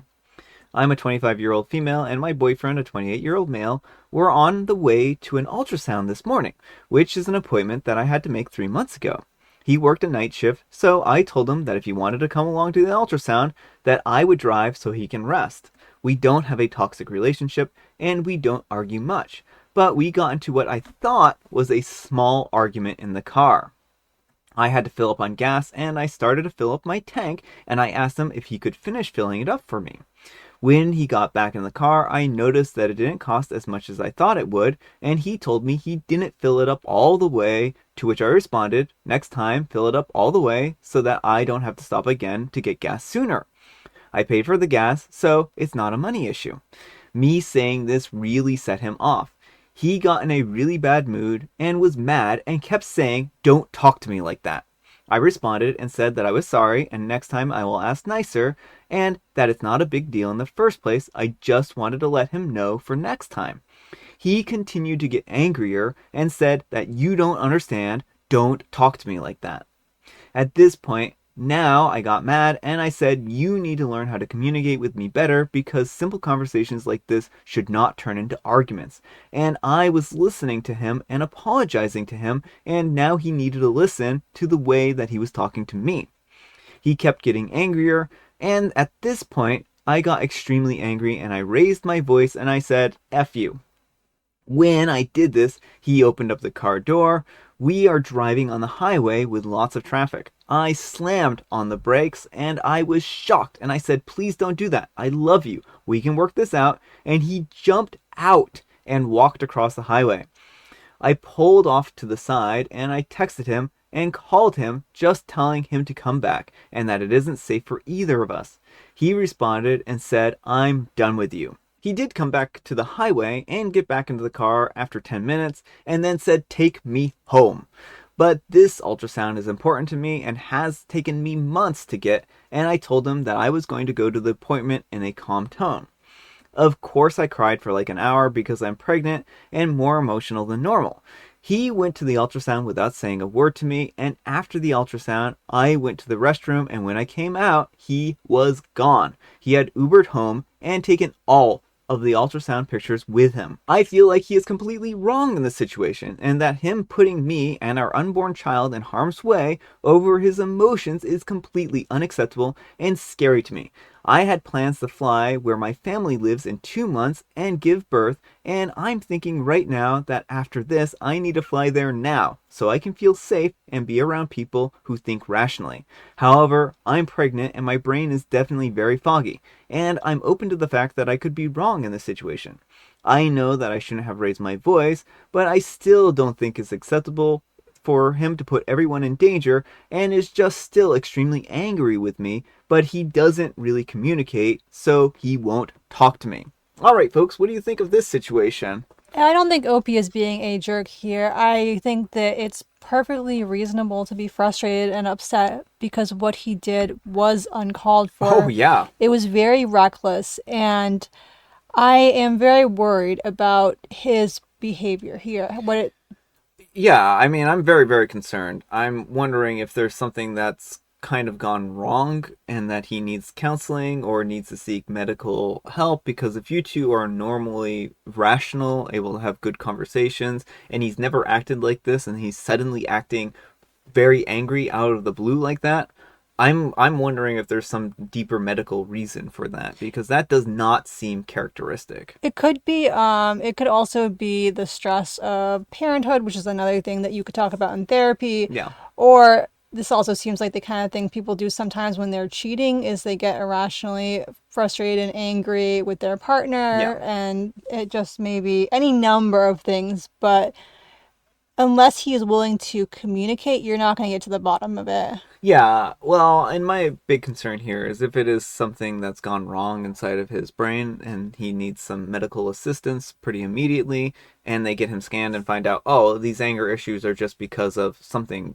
some medical reason, then that's a completely different situation. But if this is him just acting like a dirtbag here and putting everyone's life in harm's way for no reason, OP really needs to get out of there and not take her chances. And I mean, even as is, even if there is a medical reason, she needs to make sure that she is safe and that she isn't in harm's way, and that, you know, that this is not a good situation. Oh, it also could just be a hallmark abuse situation, Yeah. because sometimes abusers will wait until their partner is pregnant, because then they're kind of trapped and can't leave, and that's when they'll really show who they are. Yeah. So I would examine if there are any things like love bombing, seeing if that he's, you know, done other things where, you know, he's kind of begged for forgiveness and then showered you with gifts and then shown you like, oh, I'm a better person. So like if he has these bursts of anger where he suddenly gets angry and then, you know, does all these big showy things to get you to forgive him, then that's not a good situation, and that is probably an abusive situation at that point. And even if he doesn't do that specifically, like, the big concerning thing is the way he is acting out, and then kind of it seems like placing the blame on OP for all of it.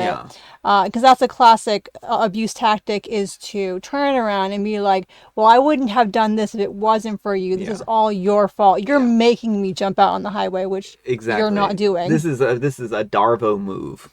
So, but let me know what you folks think. So anyhow, take care and good luck. And Corbono says, go to your family stat. What he did was immature and downright dangerous. You made a simple comment and he blew up like that? Getting out of a moving car? In traffic? Please go to your family. You need to feel safe and comfortable. Whatever he is doing is not what you need right now. And She Be Me says, if I were you, then I would be packing my things tonight.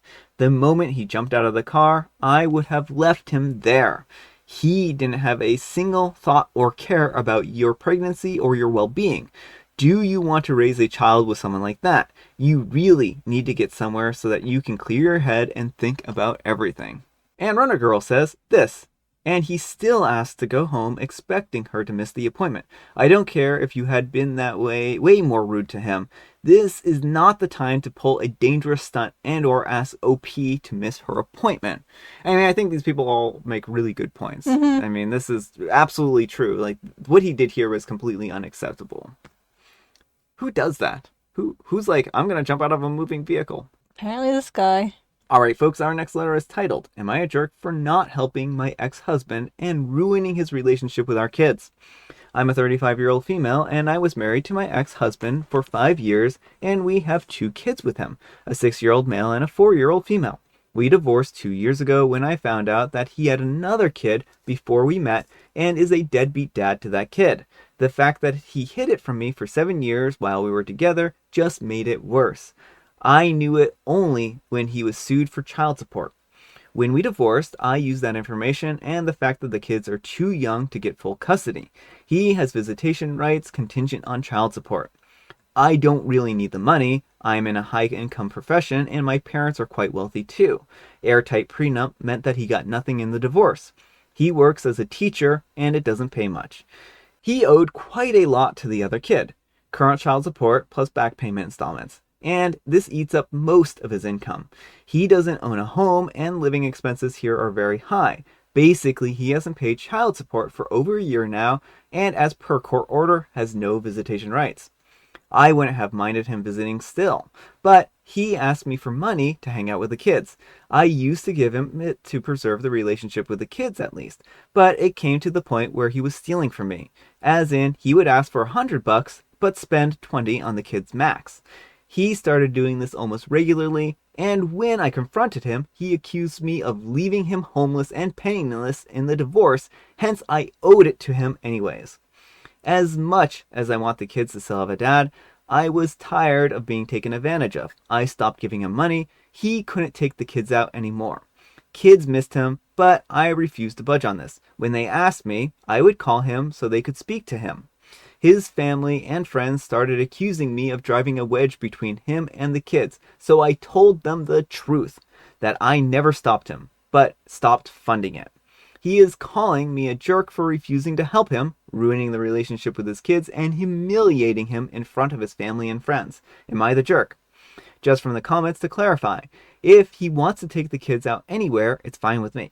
He can even spend time at my home with the kids, which is okay too. But he is refusing to even visit without me paying him first. All right, folks, what do you think? I don't think OP's being the jerk here. I mean, if he needed money to take the kids out or to get the kids things, like I could understand it a little more, but it sounds like he wants this money for his own personal use and he's kind of using the kids as pawns to get money. Yeah, I would say if OP wants to give him money, then OP should tell him to make an itemized deduction list of the money that he spent on the kids, and then OP can pay him back appropriately if they even wanted to do something like that. But I don't think OP owes him any money at this point in time. Yeah, and I really don't like how he is using the kids as a bargaining chip. Like, this emotional manipulation here is not cool. And then trying to get his family and friends, like, to harass OP when he is consciously choosing not to see the kids because he's not getting paid for it. Yeah, this isn't OP's fault. OP did nothing wrong here. It turns out that he's a deadbeat dad, and he's still a deadbeat dad. Like, he just wants nothing to do with the kids. Yeah, and there's more information in the comments, but yeah, it sounds like he wasn't a good dad to them before the divorce, and now it's just worse because he's not in the same household, so he has even less obligation. Yeah, and speaking of the comments, let's actually get into those because I think people will find them quite interesting. And Null Sun Golden says, what state do you live in that would give you full custody based on the children's ages? What state allows child support to be linked to visitation? So here is what would really happen in the scenario. Unless he is determined to be an unfit parent or voluntarily gives up his rights, he would get 50-50 custody. You would pay child support. Now, if you use your money and influence to get an unfair divorce decree and are now withholding his children from him after ruining his life, then yes, you are a jerk. And OP replies, I won't disclose my location, but I will give some reasons. He never took part in childcare, saying that the kids need their mom more. I had a nanny to help me instead. He doesn't even know what they like to eat or what they're allergic to. All he did was take them out once in a while for ice cream or play with them for like 30 minutes a day. I had proof from the nanny cam that he did nothing, not financially or physically. He just played games or hung out with his friends. When I realized how little he contributed, I wanted to be separated, but my Orthodox family convinced me that a father figure was important to the kids, especially since I could easily afford to hire help. Knowing this secret was the last straw for me. His bank statements, nanny cam, and hired help all vouched that he wasn't capable of being a dad. He didn't even fight me for it, saying that childcare is a woman's work anyways. His past history was stated as a reason for linking visitation to child support. I said that I don't want it, but the court mandated him, saying that it's the least that he can do for his children. It's not a high amount, it's almost nominal. If he lapsed 12 months, I had a right to withhold visitation. He paid for 2 months till his other case ended. That was it. I didn't enforce it. All right, folks, with that little bit of information, what do you think of the dad here? Yeah, I think it just shows that he is not interested in being a dad. He's just interested in the money that OP can provide him. Yeah, I mean, I think that's really what this boils down to. He just sees the kids as a way of getting money, and now that the kids can't provide him with money, he just doesn't even bother taking care of them because he's like, I can't get any money out of them, so they're no use to me. And Koo78 says, How about you give him $100 and each time he produces receipts that he spends at least 80% of it, you keep practicing and going. He doesn't produce receipts, next time it's 50. After that, it's nothing. And OP replies, I used to give him over $100 every visit, till one day my kids said that they were hungry after an hour visit. I casually asked if they didn't eat, and they said nope. I asked my ex, and he said that he didn't want to ruin their appetite. Fair enough. He visited the next day and wanted another $100 for gas and ice cream. Gas and ice cream! I asked if he didn't have the money from yesterday. He blew up at me, telling me that how he has so many expenses and no money, while I'm rolling in dough in a mansion. How he was penniless while I lived a rich life and kicked him onto the streets. Said I owed him money. I paid him that day too, just so I didn't upset my kids, and he bought them candy for $10. That was it. That's when I called him and said that while he is always free to visit, I won't be giving him any more money. He blew up at me again, blaming me for all of his hardships, but I just didn't budge anymore. And I mean, I think that his attitude is just garbage here, right? He's acting like OP ruined his life when there's one person who ruined his life. Right. He did.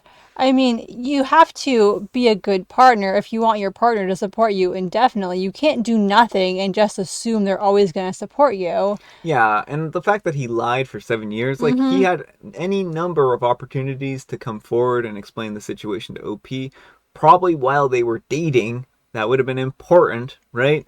But he chose to withhold this information. He withheld the fact that he was a father to a child that he was not taking care of, and accumulating debt on top of that. So I really have very little pity for an individual like this. And he takes no responsibility for his own actions too, which is a big issue. Like, he's just like, oh, this is all you, when it's like, dude, maybe if you hadn't been like such a bad father and partner, you would still have that gravy train. Oh yeah. And the fact that he spent $100, even though it was on gas and ice cream, like, this must be really good ice cream and really good gas if he's spending $100 on it, right? I don't know. I just think that, again, it seems more like he only was taking care of the kids to actually get paid for it. Like, he's a high earner babysitter or something like that. Pay me $100 an hour and I'll take care of your kids. That are actually my own kids. Yeah. All right, folks, and our last letter is titled, Am I a Jerk for Embarrassing Somebody by Pretending to be Japanese? Backstory, I'm a 20-year-old female, and I have a Japanese name, even though I'm not ethnically Japanese. My mom is Korean, and my dad is British. They met and fell in love while studying in Japan, and they had me there after marrying. Well, we lived there until I was 14 before moving to the States. This will be important later on. Today, a group of my roommate's friends came over to study with her, and I happened to be in the living room when they arrived. They were introducing themselves to me, and when I said my name, I have a pretty common Japanese girl name, so it's pretty hard to be mistaken about its origin. And one of the girls made a disgusted face and laughed at me, saying that it was so dumb. She said that she was Japanese American and that I was culturally appropriating her country as a white person. I tried to explain that I lived in Japan for a while, and that was why, but she kept insisting that I was lying, and that if I was telling the truth, then I would be able to speak the language. Since she put it like that, I started talking to her in Japanese, basically explaining where I lived there and asking which prefecture her parents were from, etc. She ended up stuttering through a sentence in an awkward manner before leaving in a huff. Later, my roommate told me that I embarrassed her by pretending to be more Japanese than an actual Japanese person and appropriating the culture. And her friends expected an apology. My roommate doesn't think that I did anything wrong, but now I feel bad. Am I the jerk? All right, folks, what do you think? Jerk or not the jerk? I don't think OP's being a jerk here. First of all, OP didn't pick her own name, and so it's really weird to blame someone for a name they were given. Yeah. Secondly, it's not cultural appropriation to learn a language or study abroad or live abroad. Yeah. Like, none of these things are cultural appropriation. Yeah. And I will point out that OP spent 14 years in Japan, Mm-hmm. which is giving, and grew up there, meaning that culturally she probably has a lot of traditions from Japan that she just naturally would have taken up. And I don't think that there's anything wrong with that. This doesn't scream to me like it's cultural appropriation. You can't really appropriate a culture that you grow up in, is kind of my opinion. Well, that's the thing, is that she grew up immersed in Japanese culture, and I just, again, none of this feels appropriative because it's very good to learn languages and to engage with other people in languages. Like, I find this all very, very, and I understand to some degree the frustration of the Japanese American girl, particularly if she feels disconnected from her culture, Yeah, yeah. to see other people like who she thinks are appropriating. But again, it was just a name. Well, and then on top of that, like I actually want to talk about her a lot because she was a very rude individual, right? She came in, she said that she first laughed at OP's name, called her dumb, right? And then she said that OP was a liar and that she couldn't have grown up in Japan. And then said that she didn't speak the language even, right? And so I really just feel like this is just desserts more than anything, right?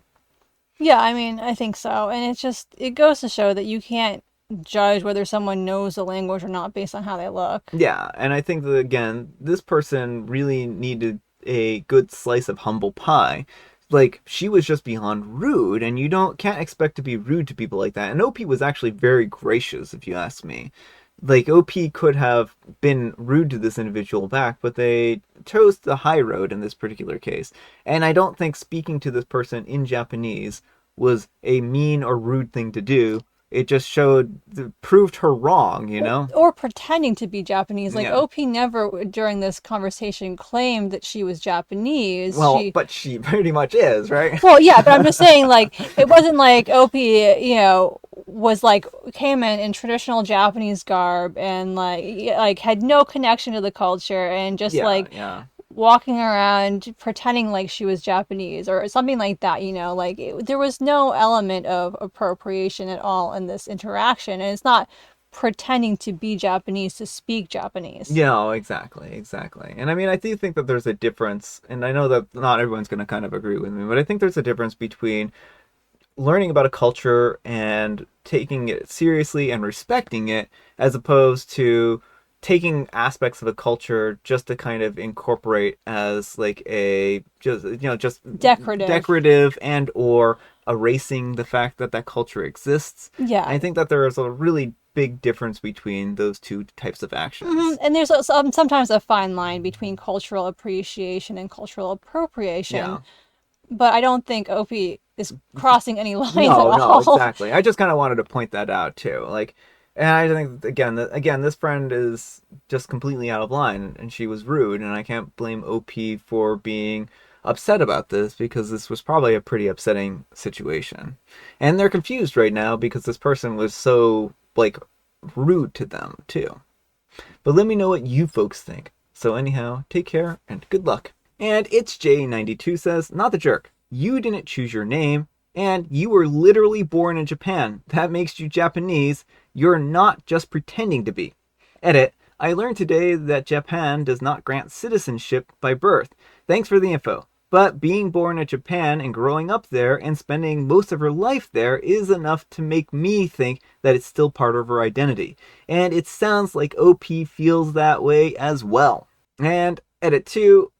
I'm not from the United States, guys. So those telling me that I must think that the US is the only country in the world simply because I didn't know this fact, please stop. It's okay to learn. I don't know everything.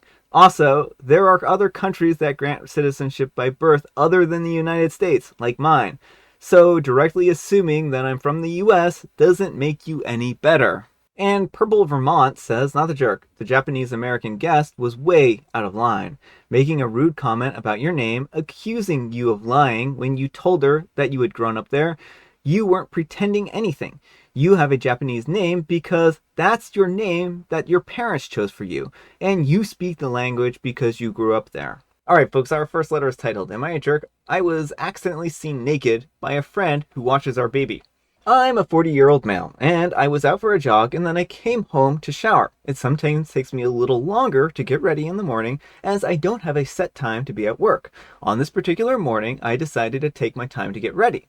This meant that I was getting out of the shower while the babysitter was here. For some background, the babysitter is an actual adult friend of ours. Wanted to make sure that the creeps don't hijack this post. I will go ahead and I will get some of the questions that will be posted out of the way. Yes, she's attractive. She is one of those single type women who can't seem to find a reason for why she's single. I think it's because of something that we don't know, but that's a story for another time period. Also, I have no interest in cheating on my wife with this friend in any ways. Back to the story. Since I had just gotten out of the shower, I wrapped a towel around myself and I went to spend some quality time with the baby. We were laying on the floor and my kid was enjoying some tummy time and playing. We are really working on trying to crawl and move so our kid can stay on track developmentally. The babysitter walks into the room, has a seat on the floor, and starts playing with the baby as well. While rolling on the floor and playing with the baby, my towel comes open and my junk is exposed for the world to see. I casually cover myself back up and I continue to play with the baby. The friend slash babysitter immediately jumps up, starts grabbing her stuff, and then rushes towards the door. I start asking her what's going on. Are you okay? Is something the matter? And she says, I can't believe you just did that. What's wrong with you? You're sick. And on and on and on. I'm like, is this because you saw me partially slash fully naked? And she said yes, and slams the door on her way out. While calling to work to reschedule the meeting and trying to get a hold of the babysitter, I get a frantic call from my significant other, a 37-year-old female, asking what I did to the babysitter slash friend. I said nothing really. My towel just happened to fall off while I was playing with the baby. She goes off and telling me that I'm the jerk for doing this and that I should have put some clothes on and I shouldn't have been wearing a towel and so on and so forth. I'm like, sure, cool, whatever. But you guys are making a big deal out of nothing. We're all adults in this situation, and we've all seen plenty of naked bodies. I didn't make any moves. I wasn't trying to suggest anything, and I definitely wasn't trying to hurt anybody's feelings. Friends and family have come down on both sides of the issue. So, internet, am I the jerk? All right, folks, what do you think? Jerk or not the jerk? Yeah, Innocent accident or no? I think OP is being the jerk here, and I don't buy that it was all an innocent accident. I understand, like, if you're really close friends with someone, you might be okay walking around the house in the towel, but it sounds like they have more of not a super close relationship, and it gives me very creepy vibes. Okay, so my question is this. OP is friends with this person, and his towel pops open, right? And instead of doing what I think most people would have done and just immediately started apologizing and saying, oh my goodness, I'm so sorry, let me go get clothes on, I did not mean for that to happen, he just kind of shrugs it off and is like, it's no big deal.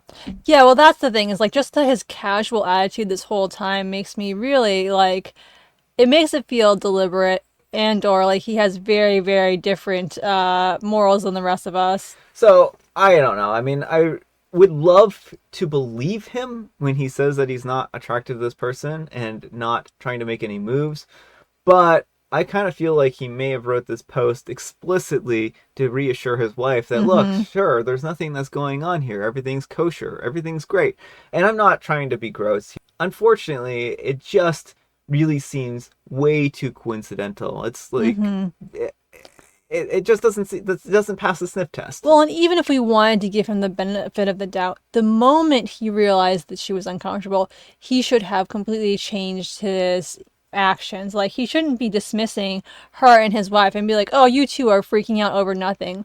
Because if you make someone uncomfortable, even if it's not intentional, that's still on you. Yeah, well, and then also here, at the end there, he's like blowing off his wife too, right? He's blowing everyone off. He's only caring about how he feels. And he's like, this isn't a big deal. People have seen other people naked all the time. I don't understand why she's freaking out about this. Like, she's just acting irrationally. Well, and the thing is, like, you never know what kind of bad experiences someone has or what kind of scary things they read about. Like, this may very well have been, like, the start of a horror movie in her mind, you know? And again, even if he didn't intend for it to be that way, he has to recognize that his intentions do not dictate her internal responses, and he has to be cognizant of that. Yeah. And I mean, I think the wife has probably the best point. Instead of going downstairs and playing with the baby in a towel when you know somebody is going to be over, Yeah. then that just kind of sets yourself up for something to happen, right? Well, exactly. And that part, again, like, it's not like they're super close friends or something who are used to seeing each other naked. You know, it's a different sort of relationship. And so why wasn't he dressed in the first place? Yeah. She may have felt very uncomfortable to begin with when he came into the room in only a towel. And then it pops open. He's just like, oh, casually closing this up. No big deal here. Yeah. So, I don't know. I would hate to be cynical here, but I'm pretty cynical here. Let me know what you folks think, though. So anyhow, take care and good luck. And Night Sister Murrin, 87, says, "You're the jerk. You don't roll around naked on the floor in a towel in front of the babysitter. When she got there, you should have excused yourself and got dressed, if not before. How would you feel if your employer waved his private parts around in your work area? Which is what you've just done to her. You had better get looking for a new babysitter." And I mean, I think that's a great point too, is that it's very unprofessional. And even though babysitting isn't necessarily always very formal, it's still employment. Yeah. And Naya Cells 11 says, "I feel bad for the ex-babysitter, but I feel awful for his partner. She has such a huge problem." And OP replies, "Please explain." And Mediocre Asparagus 25 says, "You're the jerk. You definitely should have apologized immediately after the incident and gotten dressed. You also sound like you're leaving things out. You knew the babysitter was coming. You should have already been clothed. It is a big deal if she feels like it is. Is it really that hard to just say sorry instead of blaming the babysitter for your carelessness?" And OP replies, "I'm not blaming the babysitter, and I did apologize. I just think it was an overreaction." And S-Boy Tashi says, "It's not an overreaction. You overstepped normal human boundaries. Nobody wants to see your junk, especially the babysitter. The fact that you kept playing afterwards makes you a jerk." And OP replies, "That's a valid view, and I thank you for not assuming the worst." They didn't say they didn't assume the worst, though. And Luxaville says, "You're the jerk. Why are you wearing only a towel around the babysitter? Why are you rolling around on the floor with just a towel on with the babysitter around? Why would you think a woman you just flashed wants to stay and would not be offended by that, rather than you putting on some pants to start with? And what's with all this period? This is the most suspicious I'm not trying to get with the babysitter alibi post I've ever seen." And edit a ad, "You have an awful lot of posts in adult content subreddits, my guy." And edit 2, "Deleting your comments won't absolve you of guilt." Seems like someone may have been trying to play out a fantasy. And OP replies, "Again, not interested in the babysitter and definitely not minimizing feelings, but I would think knowing someone for years would garner some leeway." And Luxaville says, "Yeah, sure, dude. Tell that to your dead bedroom, passport bros, and adult content subreddit posts. Oh, and your affair subreddit posts." And OP replies, "Everyone has a past that they can learn from. You should also use past experiences to help others grow. But hey, what better indicators of future behavior than past Reddit posts?" Well, folks, I mean, I don't know about you, but I'm thoroughly convinced now that OP had no ill intentions with the babysitter whatsoever. I am sold on this. Yeah, got nothing to see here. Nothing to see at all, folks. Let's move along. Let's move along before more details come out. Speaking of inappropriate posts, our next post is titled, Was I the jerk for not impregnating my sister-in-law? I will keep this as short as possible. I'm a 35-year-old male, married to my wife, a 31-year-old, 5 years ago, and we've lived together for 8 years. We had our first child 4 years ago and a second child a year ago, both boys. Her sister, 33, has been married for 7 years, and in that time has had one child, a boy. After the birth of her child, her husband was in an accident and can no longer produce another child. My sister-in-law and her husband approached my wife to see if I would be interested in donating in order for my sister-in-law to give birth to one more child. My wife thought that this was a great idea and made the decision for me to proceed with the process without consulting me. I was against it at first, but I came around to the point where I was willing to speak with a fertility doctor, but I let them know that I was not saying yes at this point, as the whole idea seemed weird, as my kids was essentially be half-siblings to this new child. Well, after the meeting with the doctor, it became very clear that this was not an option for my sister-in-law, and she does not work, and her husband only makes around 50 grand a year. They could not afford the procedure.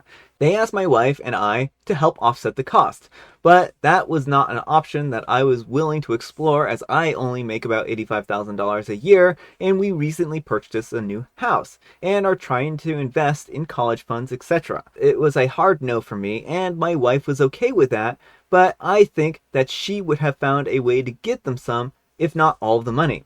I told her that she could put that decision on me, and she did exactly that. Well, my sister-in-law is upset. She called me selfish, and it turns out that my sister-in-law knew that we had quite a bit of money set aside in the kids' college fund, as before the kids were born, my wife was working. And we put away a lot of money that we eventually turned into a college fund for our kids. We have roughly 45 grand set aside, which I don't think is enough, and we keep adding to it as we can. Anyways, a couple of days go by, and things seem to have calmed down, but my sister-in-law then asked my wife if she could essentially sleep with me in order to get pregnant. My wife was vehemently opposed to this at first, but after her sister explained that she wasn't attracted to me and that there would be no passion, it was just a means to an end, my wife thought that it might be a good idea. To be clear, my sister-in-law's husband is okay with this plan. My wife asked me to go ahead with it, but I refused. I told her that they can adopt a kid out of foster care if they want another kid that bad. Now my sister-in-law is mad at me along with my wife, as she believes that this would just be a good way to help them have another child. I'm standing by my decision, and I have been sleeping in the spare bedroom since my hard no, but I'm starting to doubt and thinking that maybe I was unreasonable. So am I the jerk here for refusing to impregnate and sleep with my sister-in-law? I'm not going to read all the edits, but I will read 1, 2, and 5. Edit 1, the money is in a joint account that requires 2 signatures for a withdrawal, so my wife cannot take the money. Edit 2, my sister-in-law doesn't want to sleep with some random guy, as in her mind, and her husband's mind, that would be cheating. But it's not cheating if it's me, since I'm quote unquote unattractive.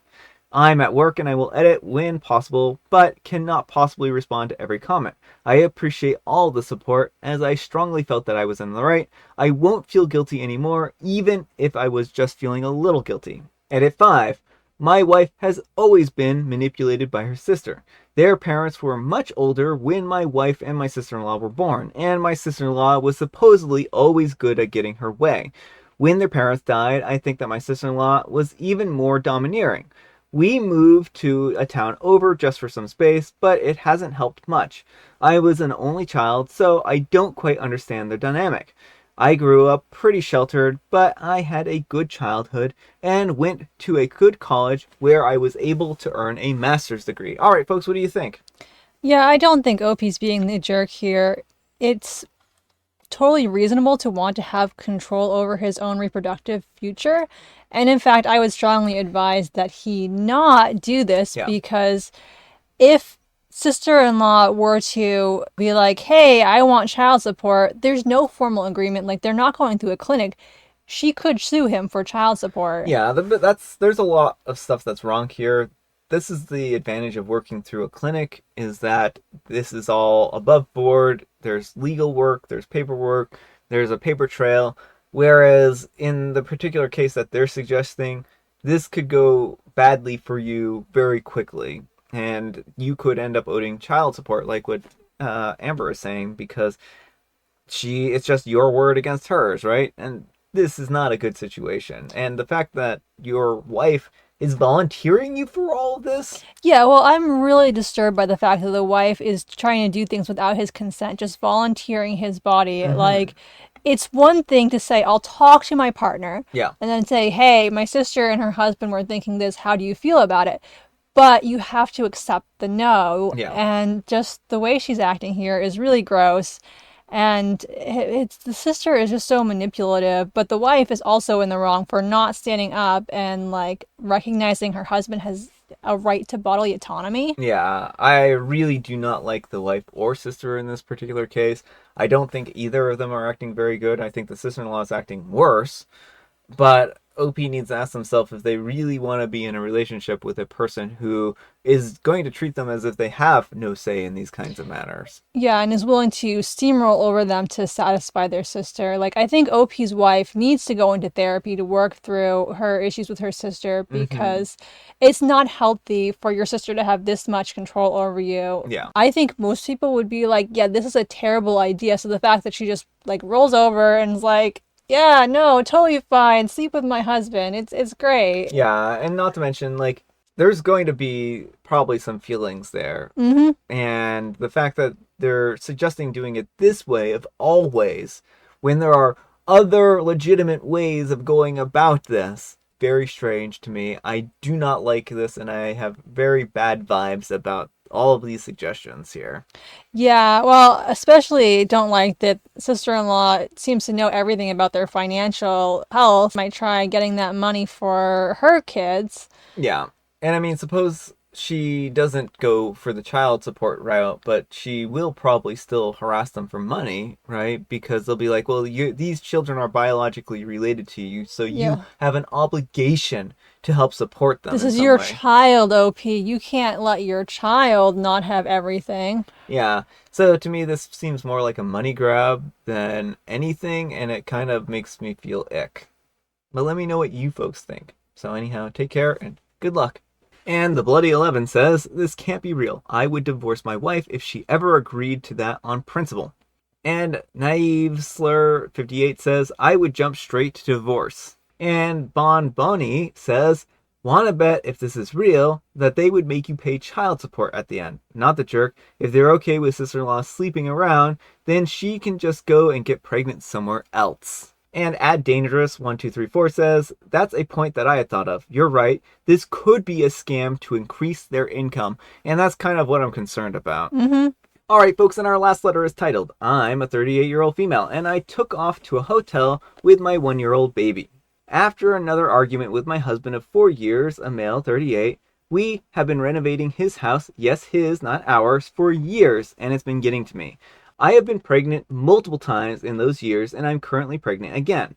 The years and years of building, it's ruining my marriage. We have been to counseling and agreed to make a plan to have it all finished before the baby comes. Making a plan was terrible, and getting him to sit down and take this serious meant that I had to nag and nag and nag for weeks.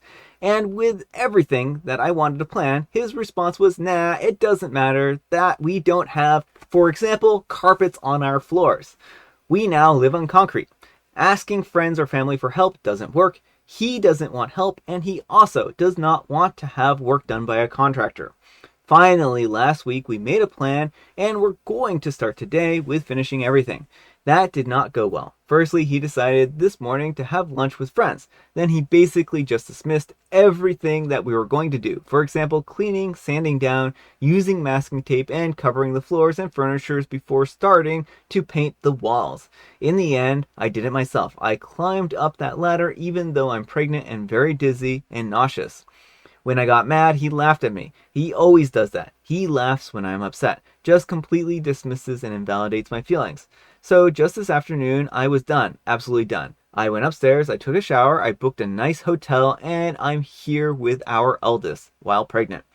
I am done with being put in the position of nagging wife. I am done with living on cold concrete floors. I am done being laughed at. I honestly do not know how to solve this. Anyone have any tips? All right, folks, what do you think? What kind of tips do we have for OP? I mean, first of all, I want to validate that everything OP is feeling is legitimate. I understand her frustrations here with the situation. And I think getting away from it is a very wise move, so that she can hopefully have some time to think and reflect. I think she's starting to see a pattern of behavior from her husband, and identifying that pattern is a good first step. Yeah. This sounds like there's some element of control in here, and if OP feels like that's the case, it might be helpful to speak to a domestic violence resource center to help her out. I also would recommend talking to a counselor. You know, I'm going to come at this from a very unique perspective, as this sounds a lot like my childhood. I would say, OP, that your children will be extraordinarily grateful to you if you do not have them living in a house that's half finished for their whole childhood. I'll say that much. And also, they're probably going to be put to work eventually in this house to do stuff and spend their free time helping to build and or do whatever needs to be done to complete this house. The way he's laughing at you, the way he's demeaning you, the way he's mistreating you, dismissing your concerns, outright not following through with things he agreed to do, tells me that he is only interested in doing what he wants to do. I don't think that this is necessarily a great environment for the kids to be in. No, I agree completely. And I would recommend a domestic violence resource center because they can help OP figure out the best steps for dissolving this union. Because he does sound very, like, the way he laughs at her, there's some hallmark abuse in this. The way, just the whole way he treats her as is just not very good. So yeah, I agree completely. This is not a good environment to raise children in, and it's also not a good environment for OP to be in, where she's being treated like her feelings don't matter. Yeah, well, and then also, what happens if his behavior spills into like how the kids are too? So, for instance, if his idea is that he can't ever get external help, right? Then these kids are also going to kind of learn that behavior a little bit as well. And not to mention, what happens if they have some kind of learning disability or something to that effect, and he doesn't want to get external help from that as well? While we can handle this, we don't need extra help. I honestly, and I mean, maybe that sounds far-fetched, but I don't know if it is. I honestly do not think that that's as far-fetched as it might sound. I think that those kinds of behaviors bleed into those exact same kind of attitudes. So I honestly think that for this health and welfare of the children, that OP probably should find a new place to live.